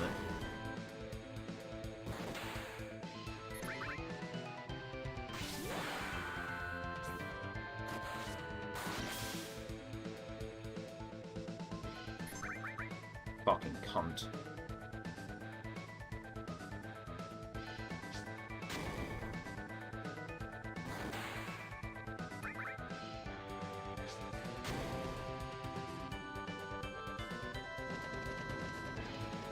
Yeah, we're gonna have to do the motorway strat because he laughed twice. Fuck you. Not only is it time loss, we're also in the danger zone now.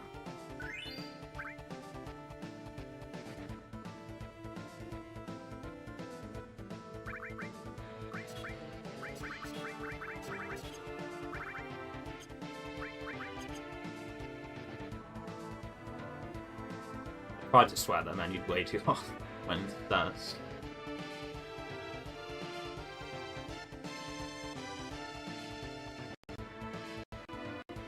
I lost 2 seconds trying to shoot it and do it too fast, but yeah.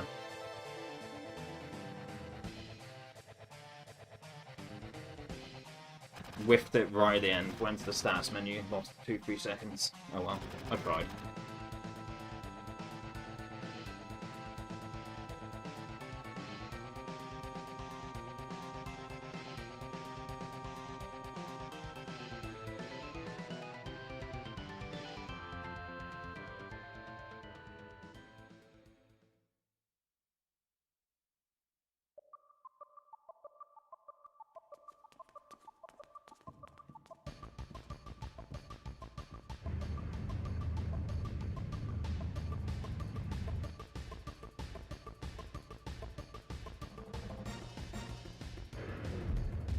I figured, you know what?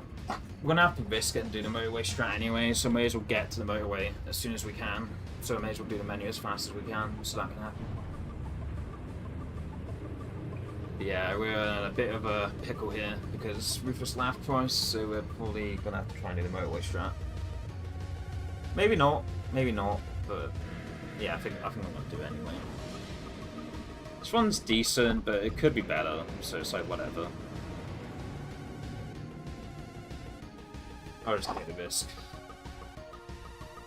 We die, we die.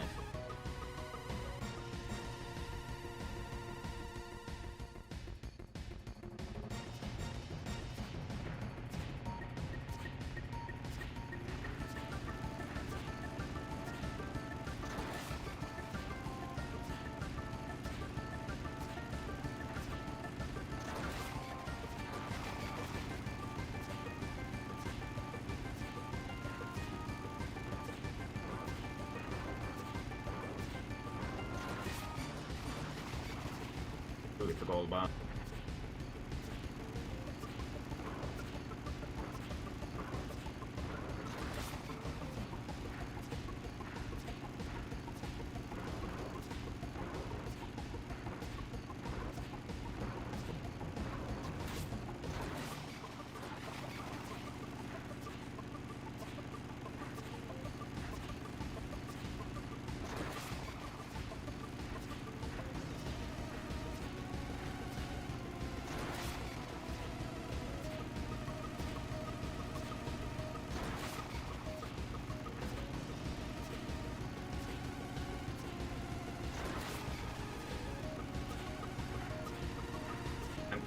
low total. A good lot. Okay, Tifa needs a little bit more, but if I get Tifa to take damage, I risk Barret taking damage. Barret's at the absolute threshold of the max damage he can take before going into the mobile fight. If he takes any more, we're in trouble. You can't take any more than this. This is like pushing it. This is already pushing it. If he takes any more than this, it's fucked. So we can't risk taking Tifa taking more damage, so we just have to leave it as is, because it's like a ball.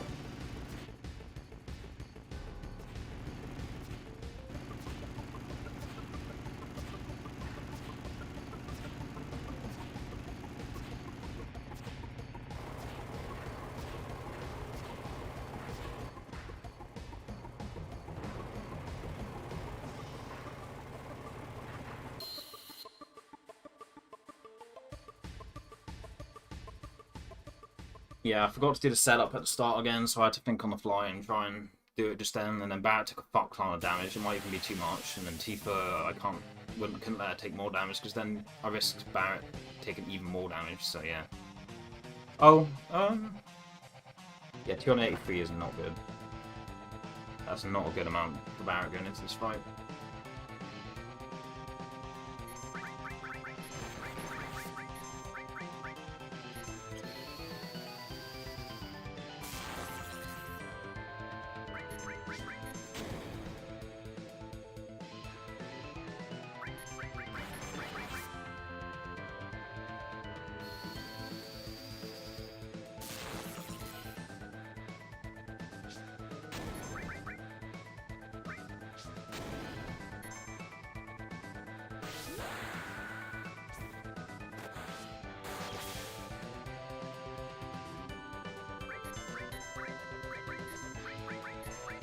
Okay, I think we're fine, because Cloud has less HP than Barret, so that means Barret's fine, generally.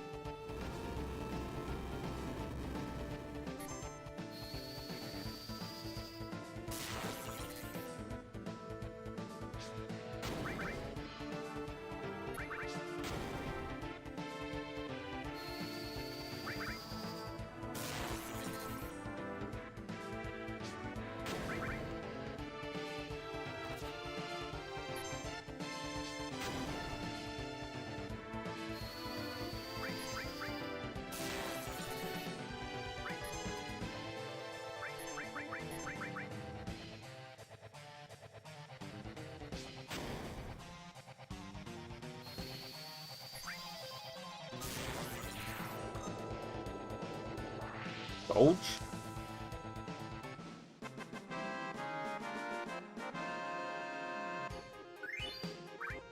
Damn, if we didn't go into status for the material menu, or at the material menu, this would have golded.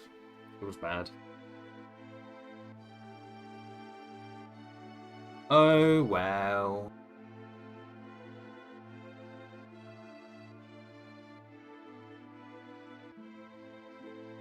$32.13, 7 left, 4 menu.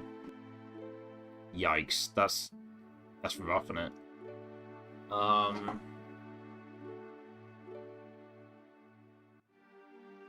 7 left, 4 menu. I have to be really fast at this. I'm gonna actually try and use Turbo here to try and make it.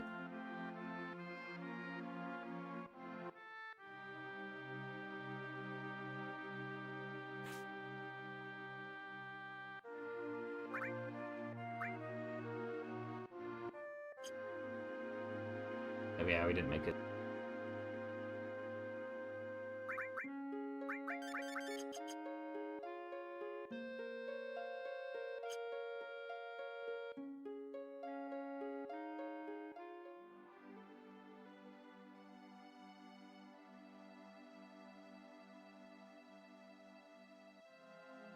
We overshot the last one. That was 5 left.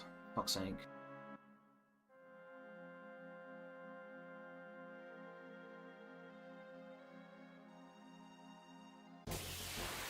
Yeah.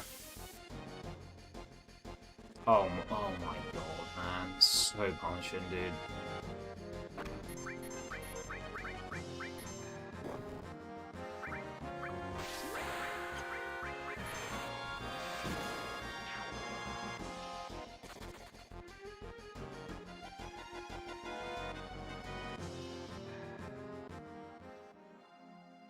Freedom, you say?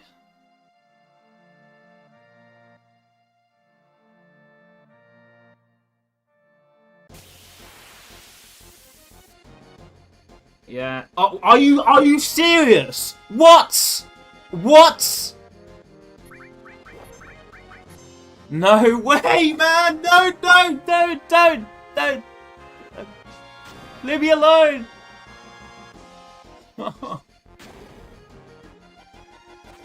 Super punished, dude. Super punished. What the fuck? Holy shit.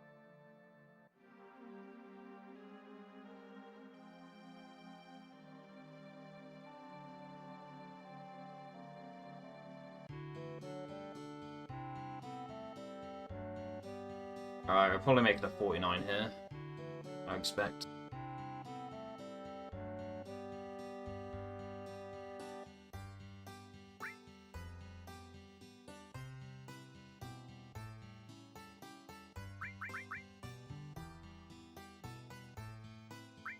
Now we need first or second try bio, because Barrett doesn't have big shot.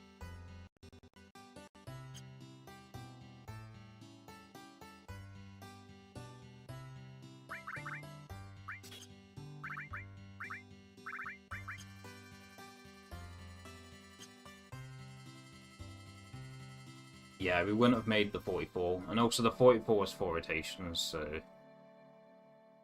Yeah, maybe it would have been faster, but yeah, we aren't able to make the 44 anyway, so whatever.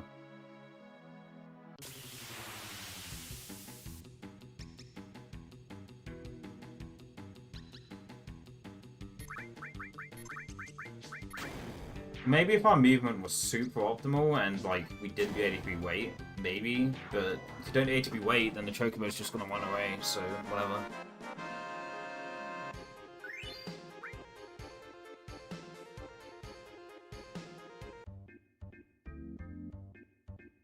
I've never seen 2 pincers leaving Midgard before. That's insane. That's super heavily punished. And we almost just caught Bodazol there as well. Segment timers already at 4:30. Like, Jesus Christ, we're losing a lot here.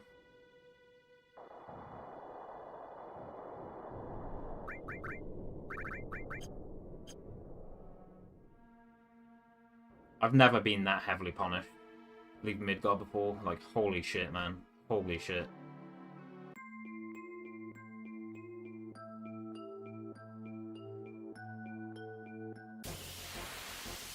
Right, if you aim for the 25, you either get a preemptive or you get 2 pincers if you fuck it up. How does that sound? Sounds like a bargain, right?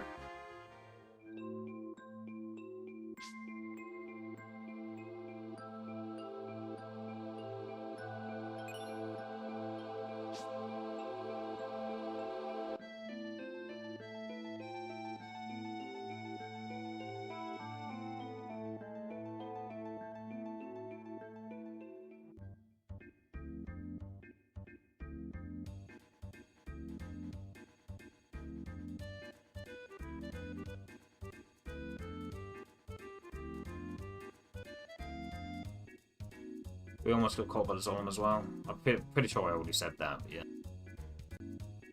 I recognise that I'm a little bit of a broken record at times.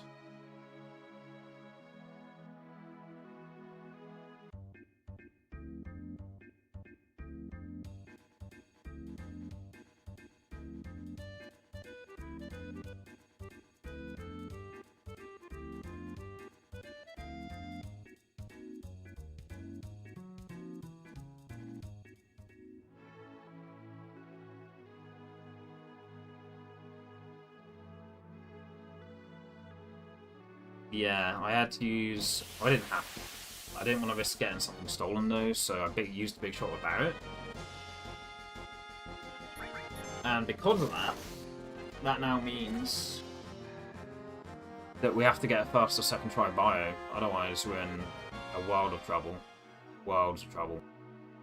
A whole heap of trouble if we don't get first or try bio now. Are you kidding me? Fuck is this traversal, dude? Traversals off this segment have been so fucking ass. Like, I've never seen it this bad before. Like, holy shit.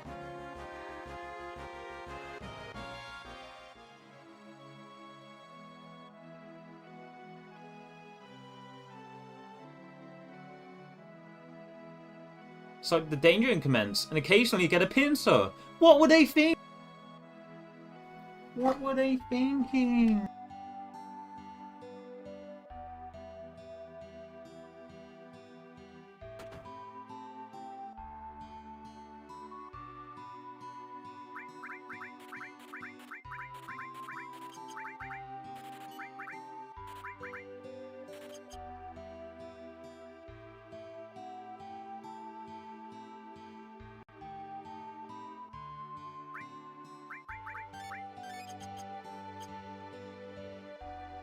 Sometimes when you get in the world map, the danger increments, and occasionally it gives you a pincer. And sometimes they even let you get 2 in a row. What were they thinking?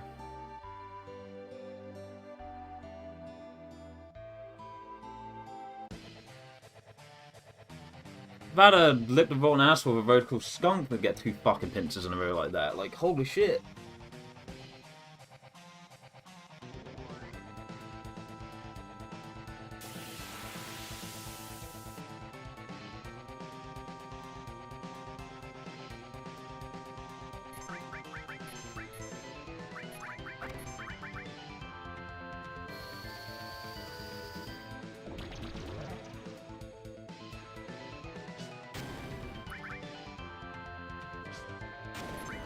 Please land. Please.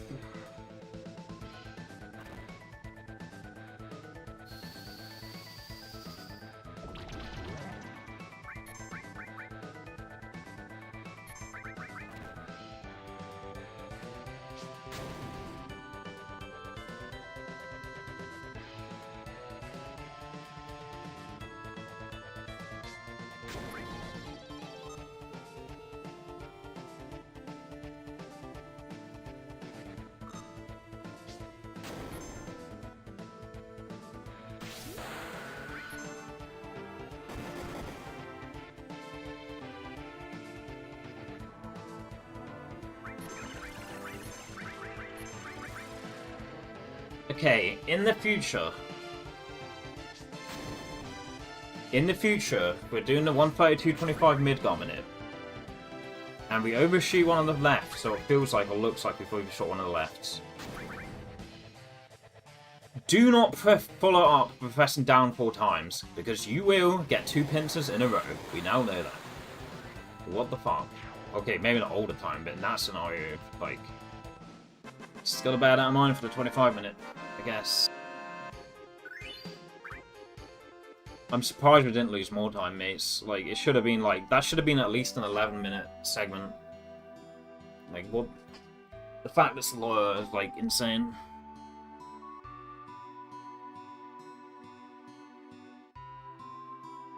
It's actually nuts.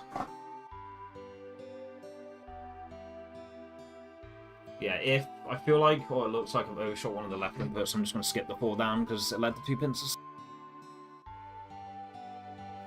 Realistically, it's only going to lead to 1 pincer if it did the same thing, because obviously it depends on the things that go on in the fight as well, I think, but yeah. It would be at least 1 pincer and potentially 2. But yeah, I've never seen world map traversals like that before. What the fuck, dude?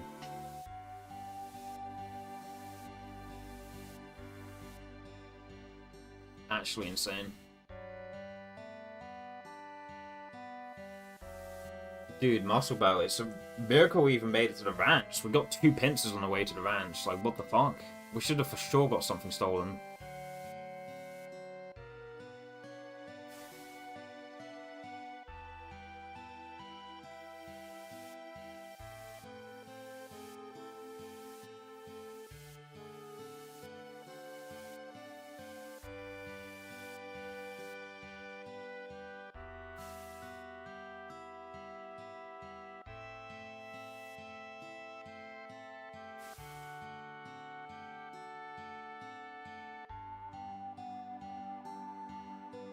Ah, okay. Well, my VOD's highlighted and published. Not highlighted, but it's published, so if you want to go back and check. Oh, there's a little bit of a reaction Andy with that one. I ain't gonna lie to you. Kind of hogged it up a bit.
Yeah, never in my life have I seen someone get punished that hard for fucking up an IGT minute or Midgar.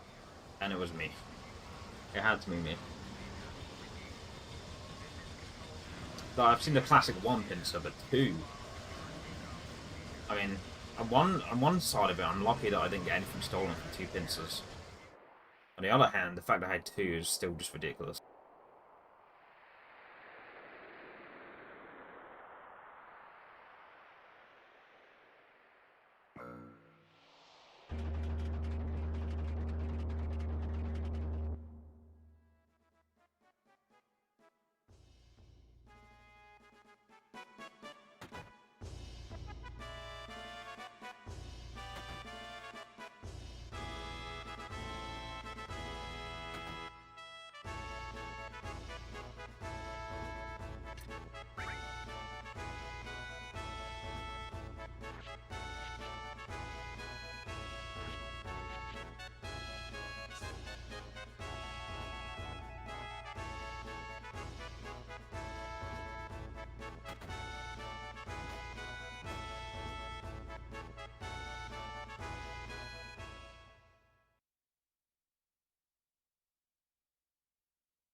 please. Are you kidding me, man? Fuck's sake. Alright.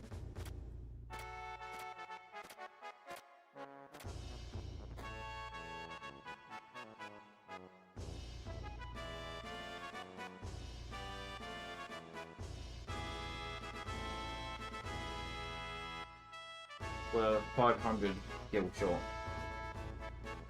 Okay, so we're only gonna buy. No, it doesn't work. I guess I'll just buy 2 less mollies later. That's essentially the plan.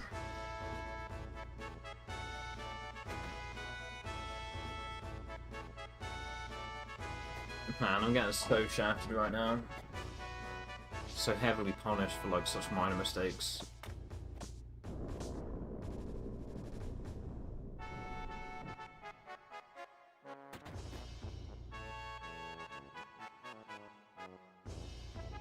Yeah, we're just gonna have to buy 2 less mollies. That's what's gonna have to happen.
"23 actions, not too bad.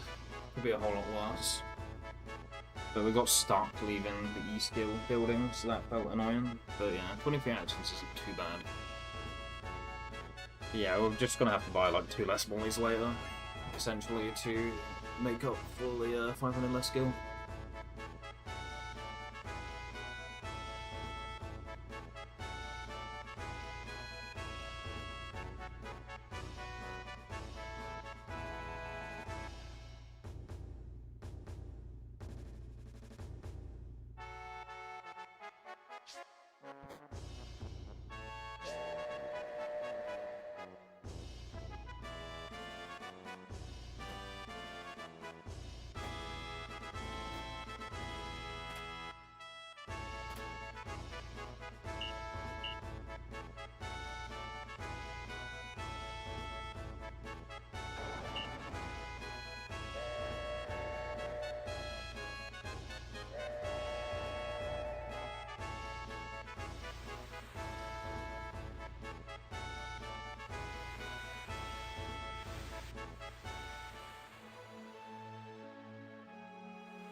Okay, I don't need to move towards I should just auto interact again. Okay, I was correct, but I bonked. Badge.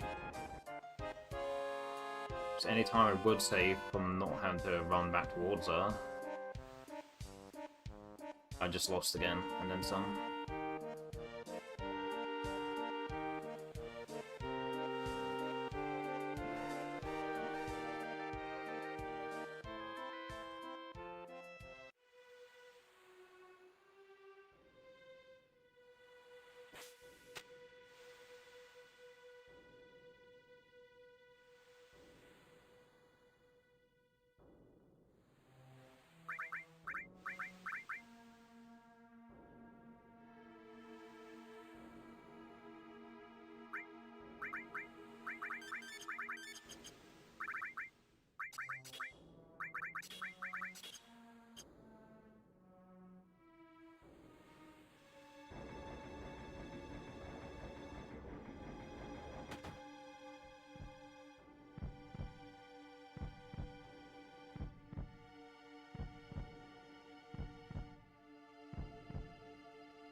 Okay, we're expected to lose 17 seconds here, at least on average. Yeah, we'll generally expect to lose at least 17 seconds on this segment, so we'll be about 5 seconds behind. We're expected to be at least 30 seconds behind at the end of this split. Yo, thank you.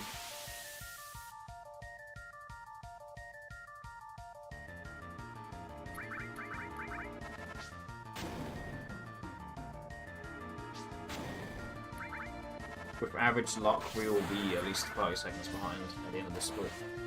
So that's fine, I guess. We're not running against right arm or anything, so... whatever. Oh, cool. And Dabby Dozy.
You're so boring. You're so fucking boring, cunt. Oh, man.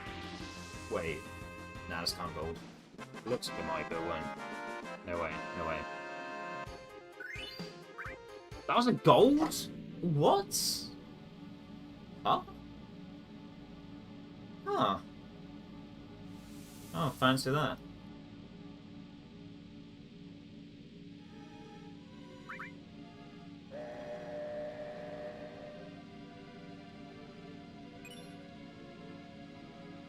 I did not expect that gold. Hmm.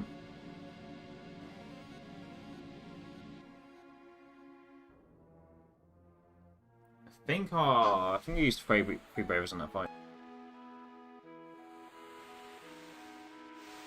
Yeah, I think I forgot to add the 7, if I'm not mistaken.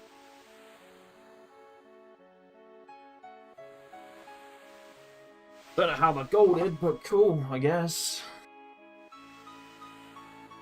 I took it.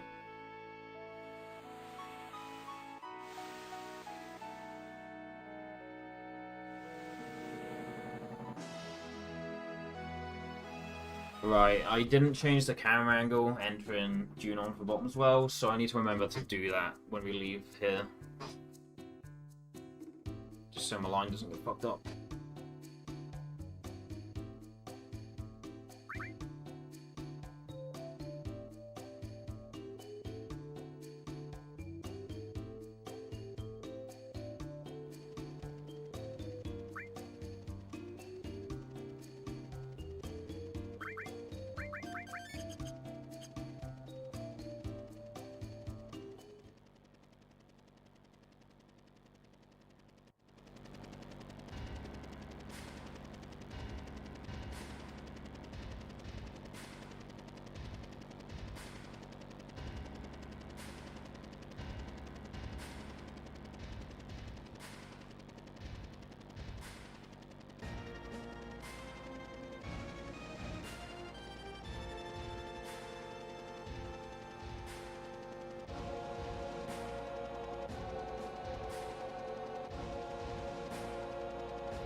Yeah, it fucks up this line a little bit.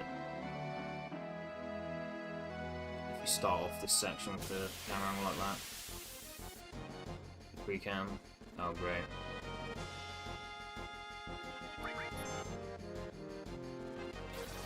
Long passing cunt.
Couldn't steal anything.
Nah, KRD, we've had right arms too often lately. I don't deserve it. I would not deserve to get another one there, with the rate I've been getting them.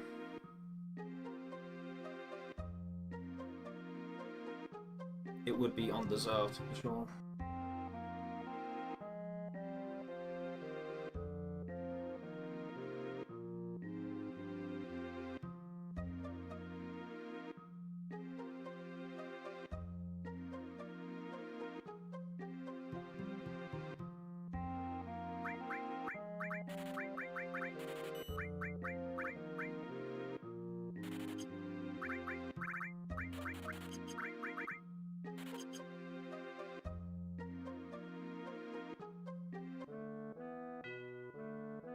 $50 entrance to this screen. Not too bad. I can do 47. I can get 46 47s entering this screen on the segment timer, but it's only like 3-4 seconds lost, so it's whatever. Thank you for the follow.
Okay, so the reason Cloud was jittering like that is because I had my controller switcher set to the Kiwami port.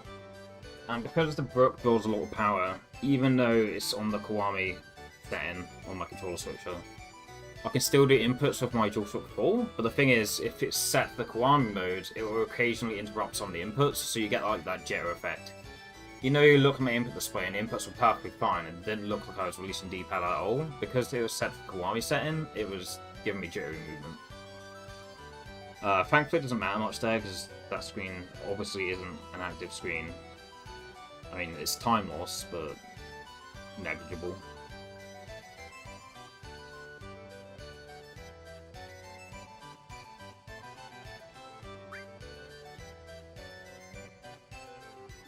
Negligible in the grand scheme of things. Negligible in the grand scheme of things. These probably lost like a couple of seconds from the jittery movement, but it's fine.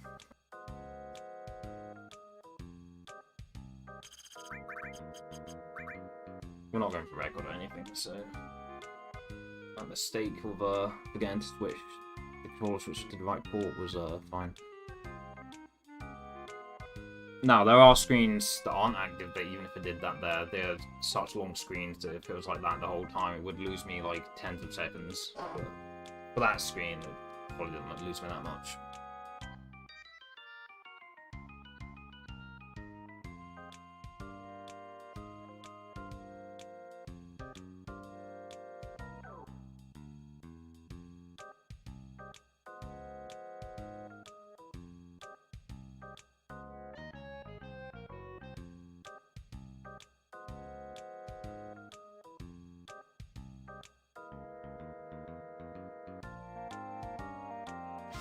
Are you kidding me? Oh, that's bad, though.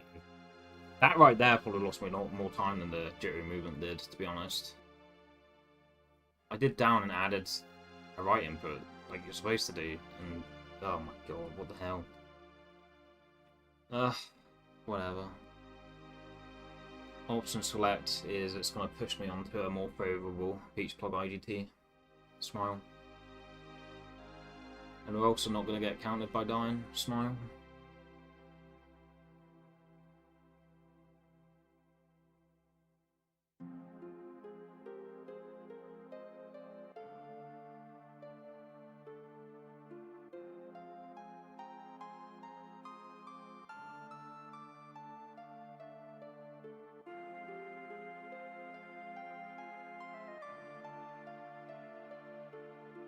Kato's playing his Shining Force 2, let's go.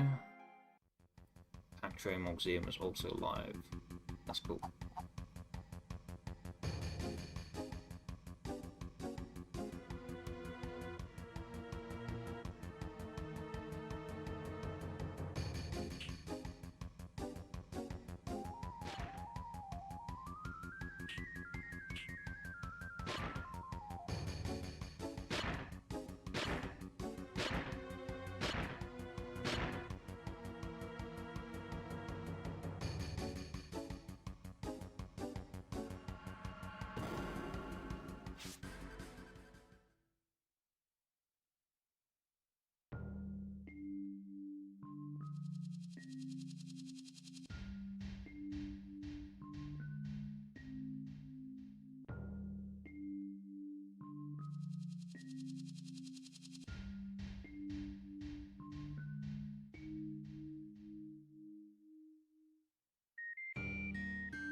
$8.51, not too bad. I've had 8.43 entrances though, so we've essentially lost like 8 seconds so far.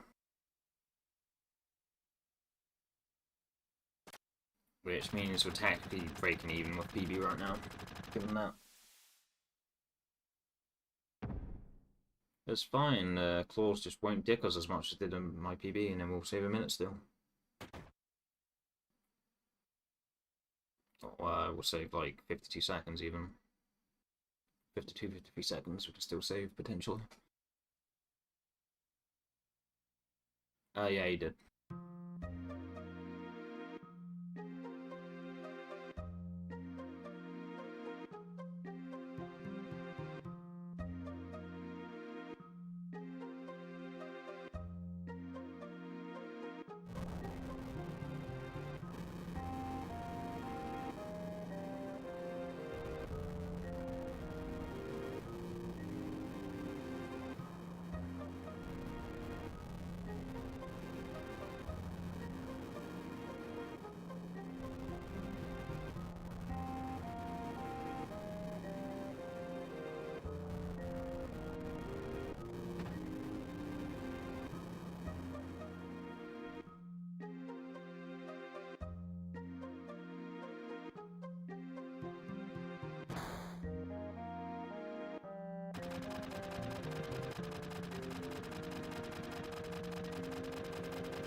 Oh, that's what we're referring to. Alright.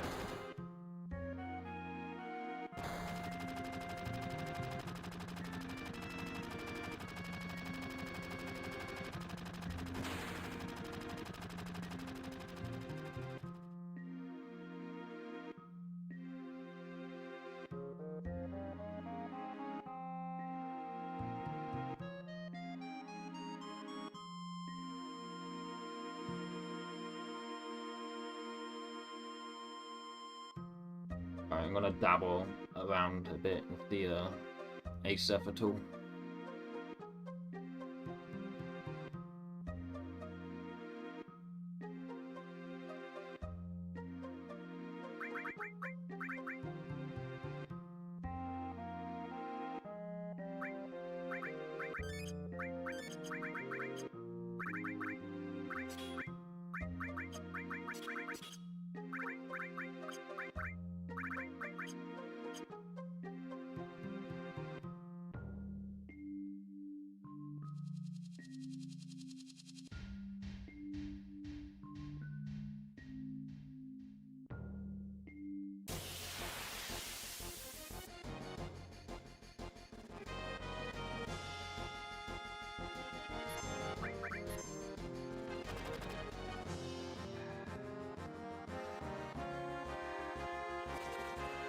Yay.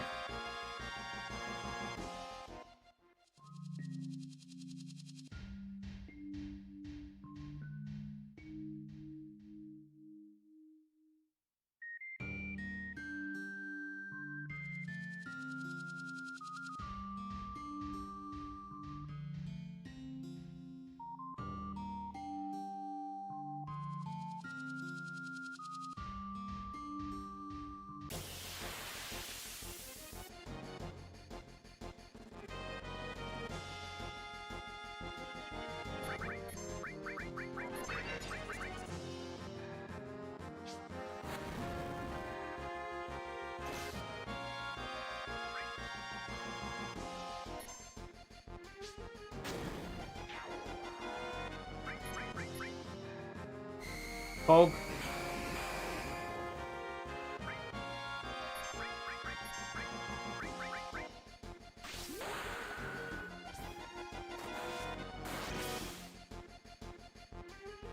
Okay, wasted the molly. Should have used grenades instead, really, but whatever.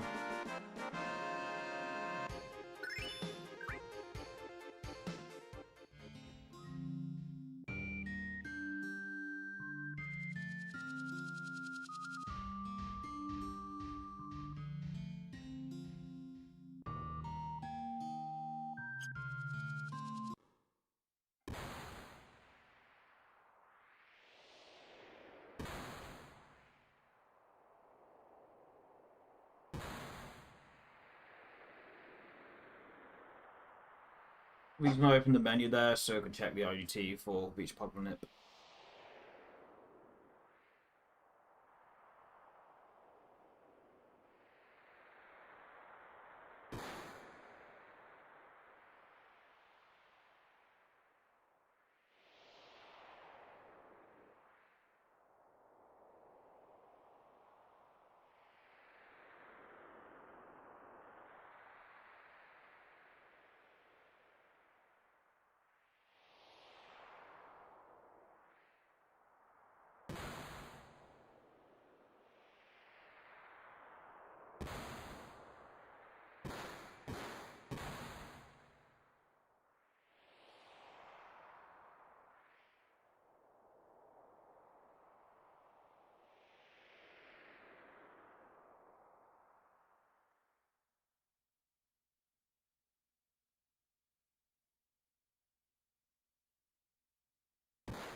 Okay, so we gained 100, combined 2 less mollies. We had a net gain of 100, but then we lost 340 just now.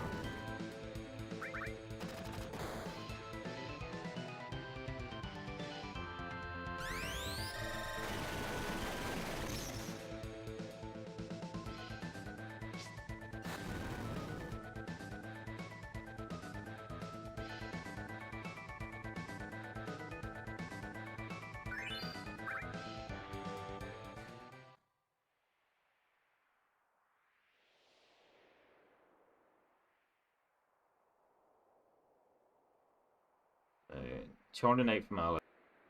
We bought 4 extra potions, so take 200 away from that. Is 8 net gain, but then we got 6 ethers instead of 5,000 gil, so that's minus 500. So that's minus 492, but then we bought 2 less mollies, so we add 600. It's 108, but then we got 340 gil stolen, so we have a net loss of 232 gil from about 232 gil deviation negatively from my gil ramp. So do I just buy 1 less Phoenix down? A rocket down, maybe? Wait, no. Okay, we still have the elixir, so we should buy 1 less hyper, I think, is the move. Since we still have the elixir, the Phoenix Downs take priority in my books.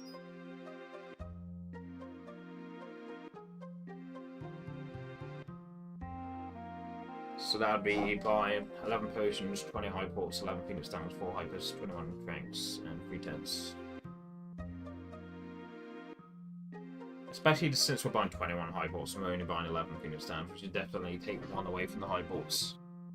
And also, yeah, like I said 3 times earlier, the elixir situation. We already got 1 of those from stairs, so 11 pots, 20 high pots, 11 Phoenix Downs, 4 hypers, 21 franks, and a 3 tenths.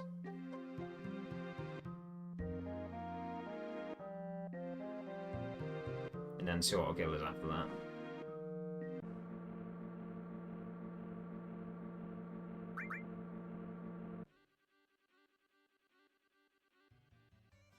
If we buy less stuff, but we have more gil at the end, or I check the gil at the end, like usually when I do the Rocket Town shop, I take a quick glance at the gil as I'm exiting. I'll do that and then see how much gil we have, and if I have more than I was expecting after buying 1 less high port, we will just buy a soft Golden Gaga, I think.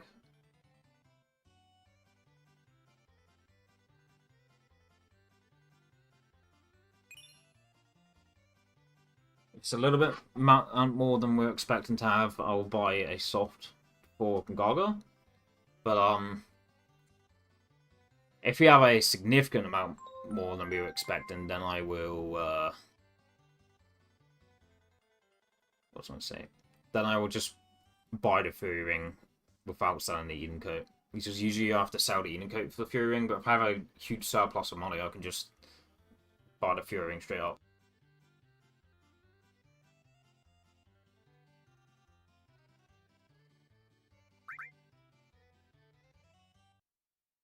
Or if we get 4 beach plugs, we can just buy the same amount.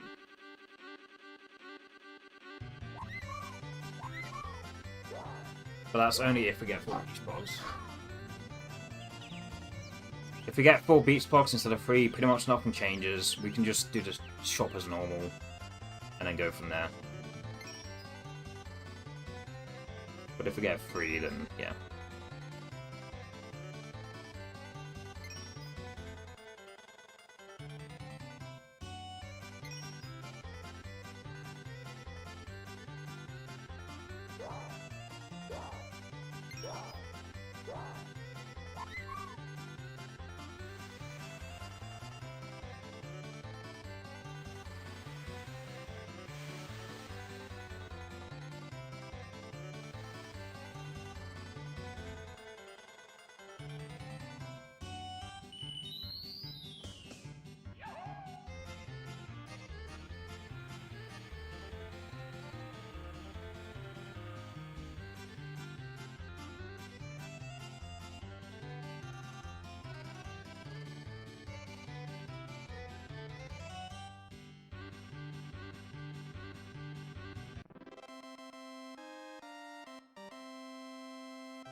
Okay, if we were fast enough with our inputs there, this should work.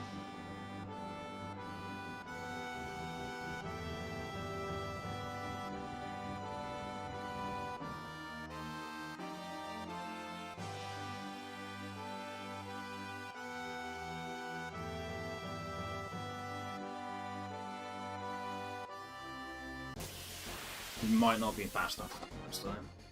Okay.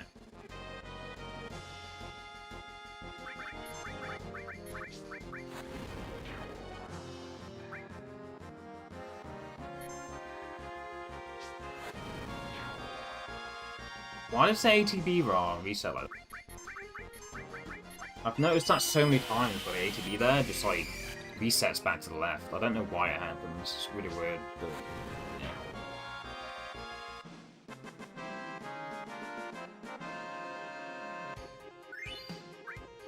Any experts in chat? What chat?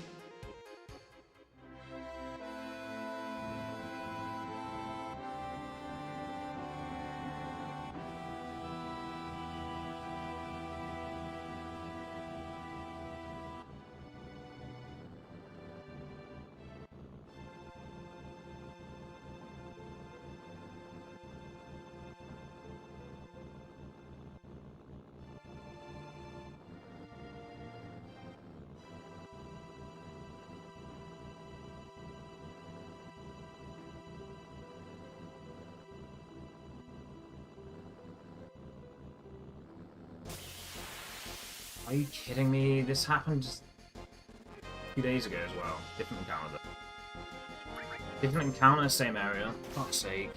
Are you kidding me?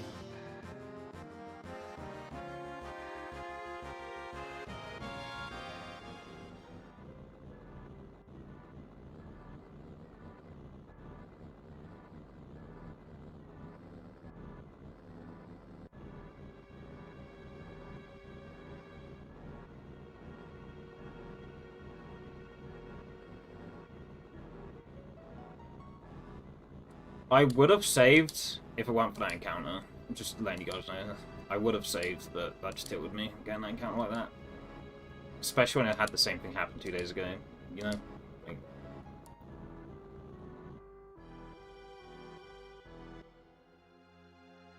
I just didn't care.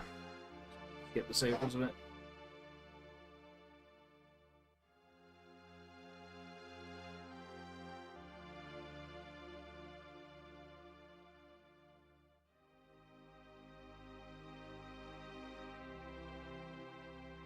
I was going to save, but then I got the encounter and I was tilted, so I didn't.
I put E-skill back on.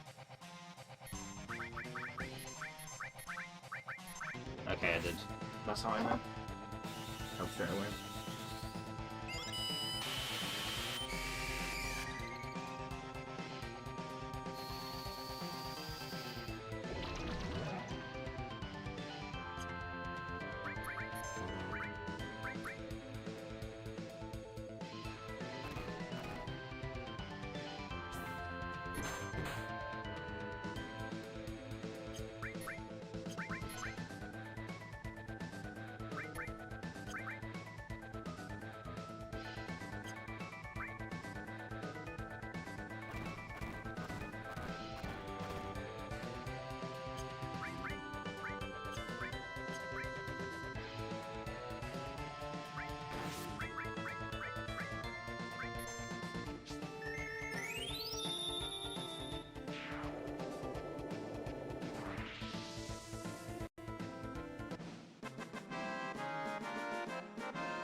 That was a bad MK.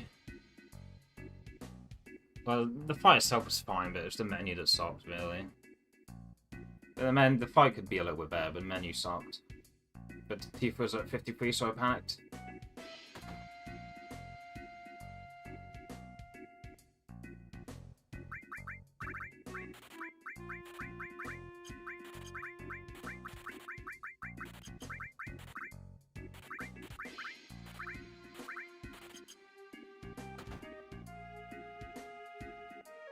Okay, we have a significant surplus of extra gil somehow.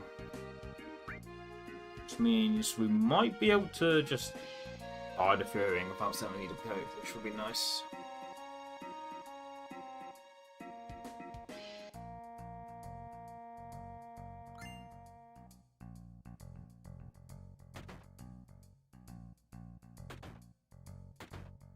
Yeah, we definitely don't need to pick up the drill on. We have more than enough gil.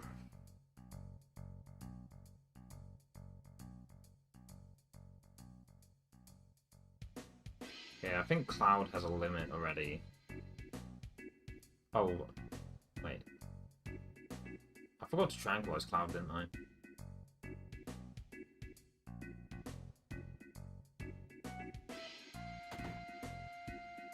My movement suddenly just fell apart right there for some reason.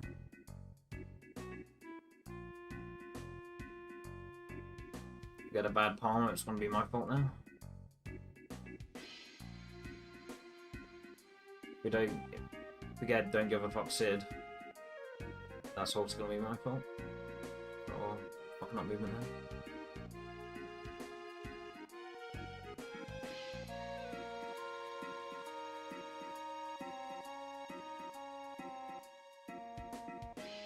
Yeah, it's my fault for fucking up movement.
Yeah, that menu before MK was really, really fucking bad. Like, the escape was super fast, but then our menu was just sloppy as shit. But Tifa was at 53 and Cloud was at 32, so I panicked and put restore on Tifa from Kate, which I'm not used to doing, so... We also didn't necessarily have to throw Phoenix down at the end of the MK fight either. I was just sloppy with my execution. Oh well, here's what it is.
Okay, well, Cloud has his limit, and I still need to tranquilize him.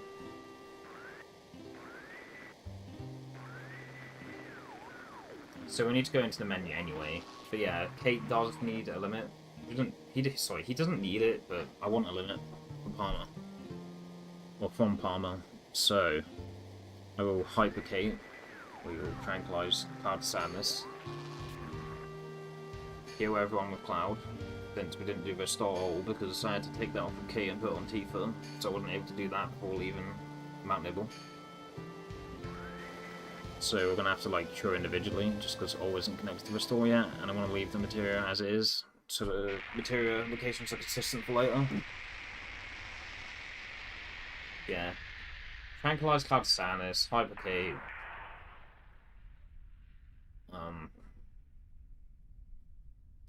Since Kate dies, does he really need hypered? Because surely that'll make him die if he's hypered, like the actual Fury status. If Kate's on Fury status, surely he'll die, right?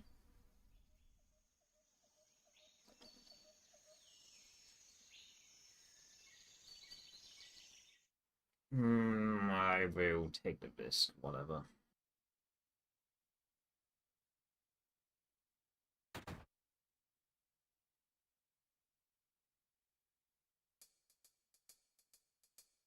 This isn't the best place in the world anyway, so I don't really care.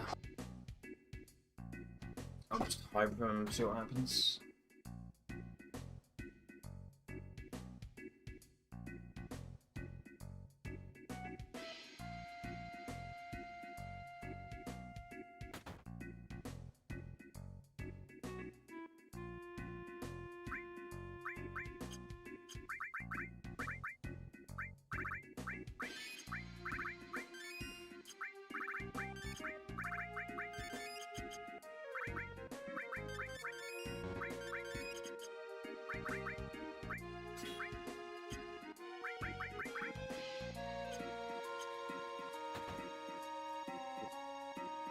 So yeah, I meant to do an up input there, but I whiffed it, so I ended up tranquilizing Kate, so I had to go back down to Fury and back up, but...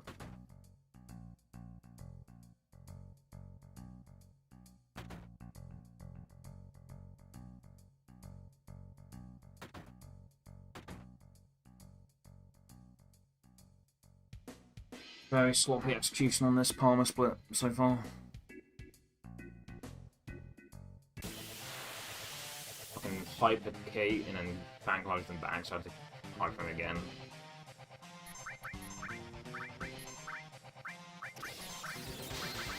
Yeah, I do recognise that using Cloud's MP for Cure does give him less MP for Bio. I have recognised that, but the thing is, this segment's so shit anyway.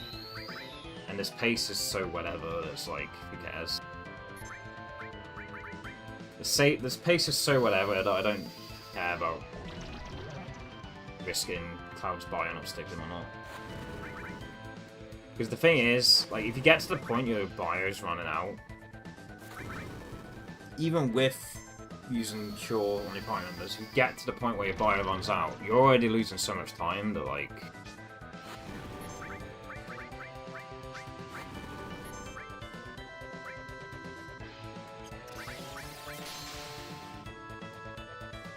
fuck's sake.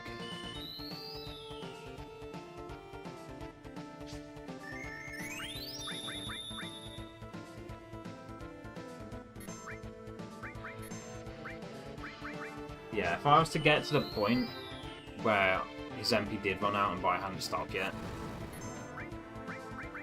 you're already losing so much time at that point that, like, it just doesn't matter. Okay, Hyper Spine, it looks like.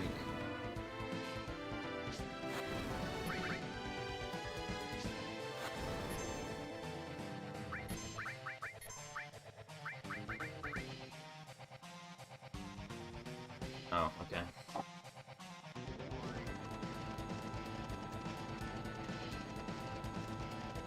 We are reg. We are in the reg. I think.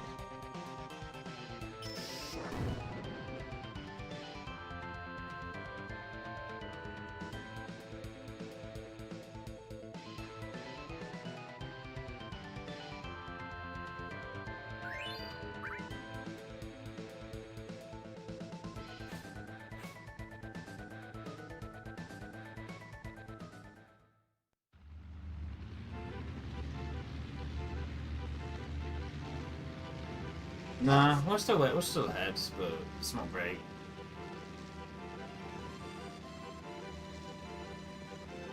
If we get more than one encounter up to North Core, then sub 40 is pretty much dead.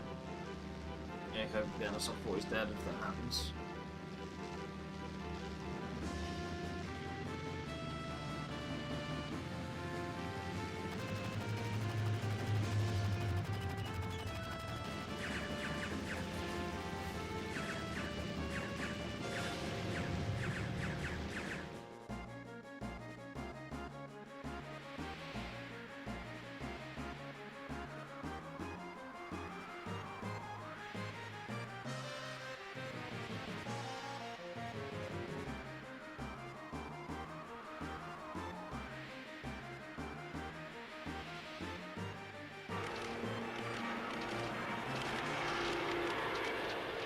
Alright, we made it, Cole. We made it past the point the F&B froze. And our pace is 3 minutes worse. Almost. Our pace is almost 3 minutes slower than last attempt where the F&B froze, but we made it.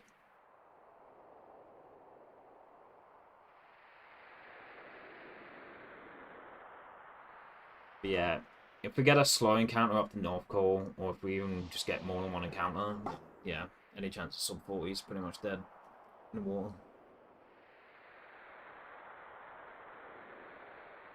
We just play for a PB past that point. No sub 40. No chance of sub 40 in sight if that happens.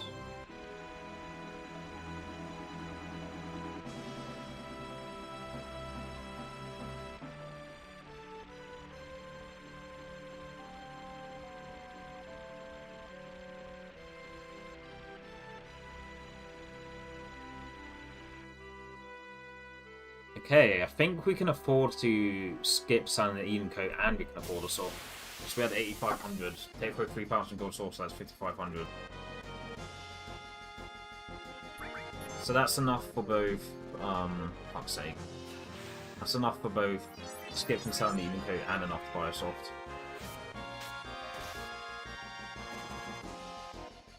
Thing is, if we buy a soft, then I feel like buying a soft costs more than 3 seconds to do.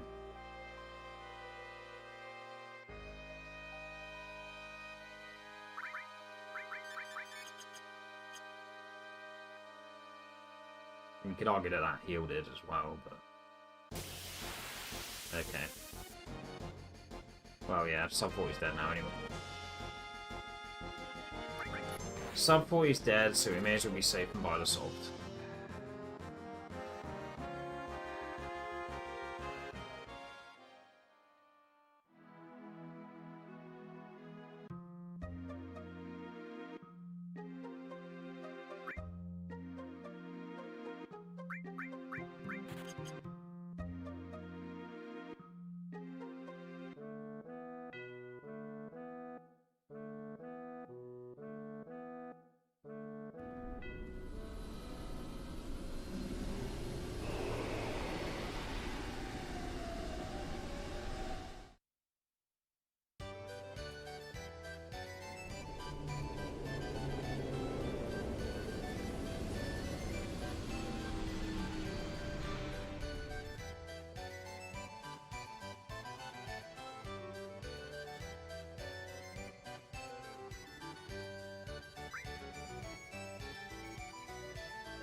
425 Battle Square entrance, Dan's game.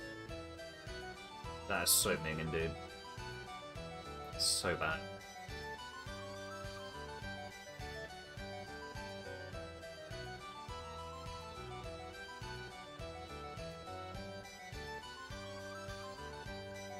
Yeah, no chance of sub 40, no reset. There's no reason for me to go on my fighting form.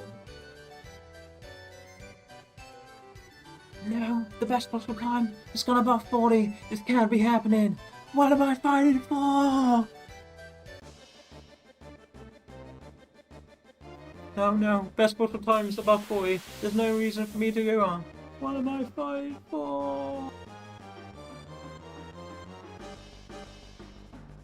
Blind Sickle, definitely what am I fighting for. Definitely no reason for me to go on now.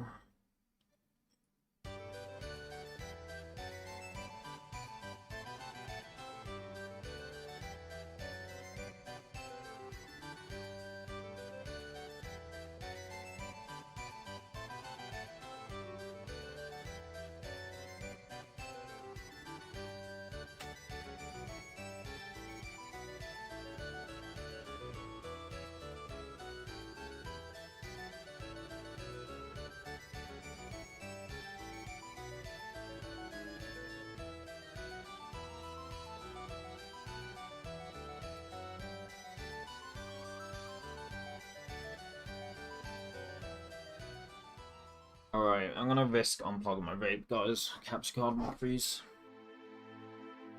Fair warning.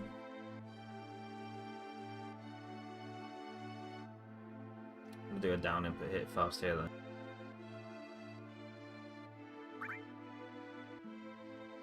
Save the frame. But yeah, even with that in mind, this is still...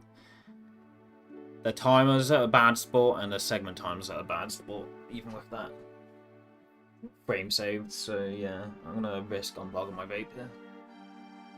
Freezes. This one's kind of shitty anyway.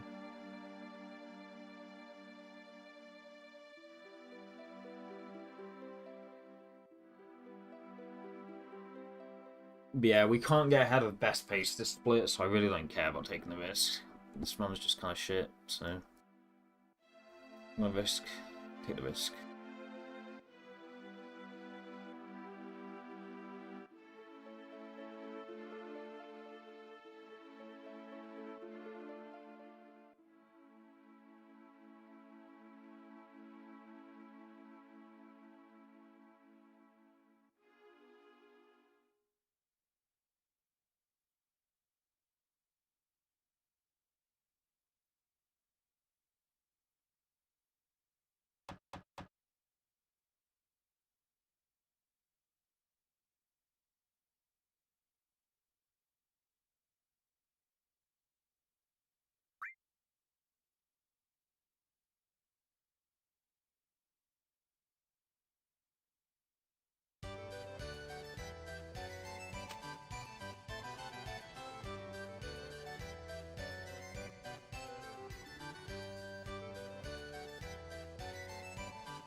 Okay, I unplugged it and nothing happened. We're safe. The run continues. We'll get to see the FF9 scene in all its glory. No interruptions, apart from my dumb voice.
No sub 40. You may as well just sell all your copies of the game. You may as well just get rid of all your PS2s, because clearly you're not cut out for the job.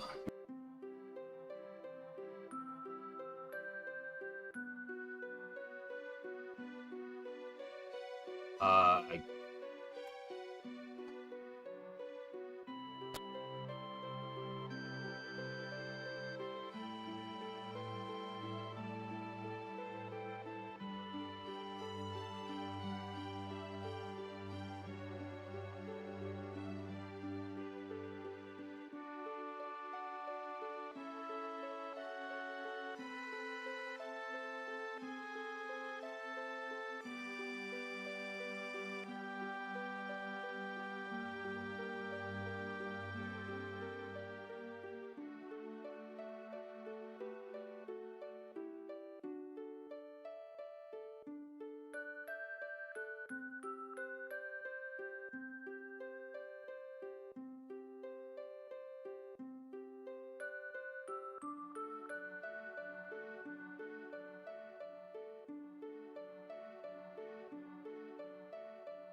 what am I supposed to do when the game just does this, you know?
don't know what I'm supposed to do now.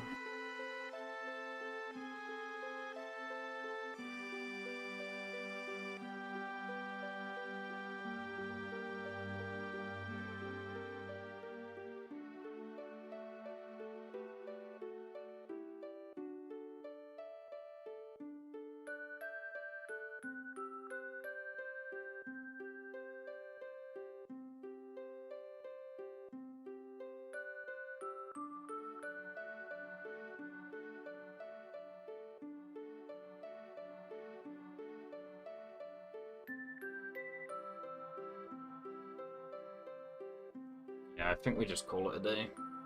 I don't think there's anything more can realistically do here.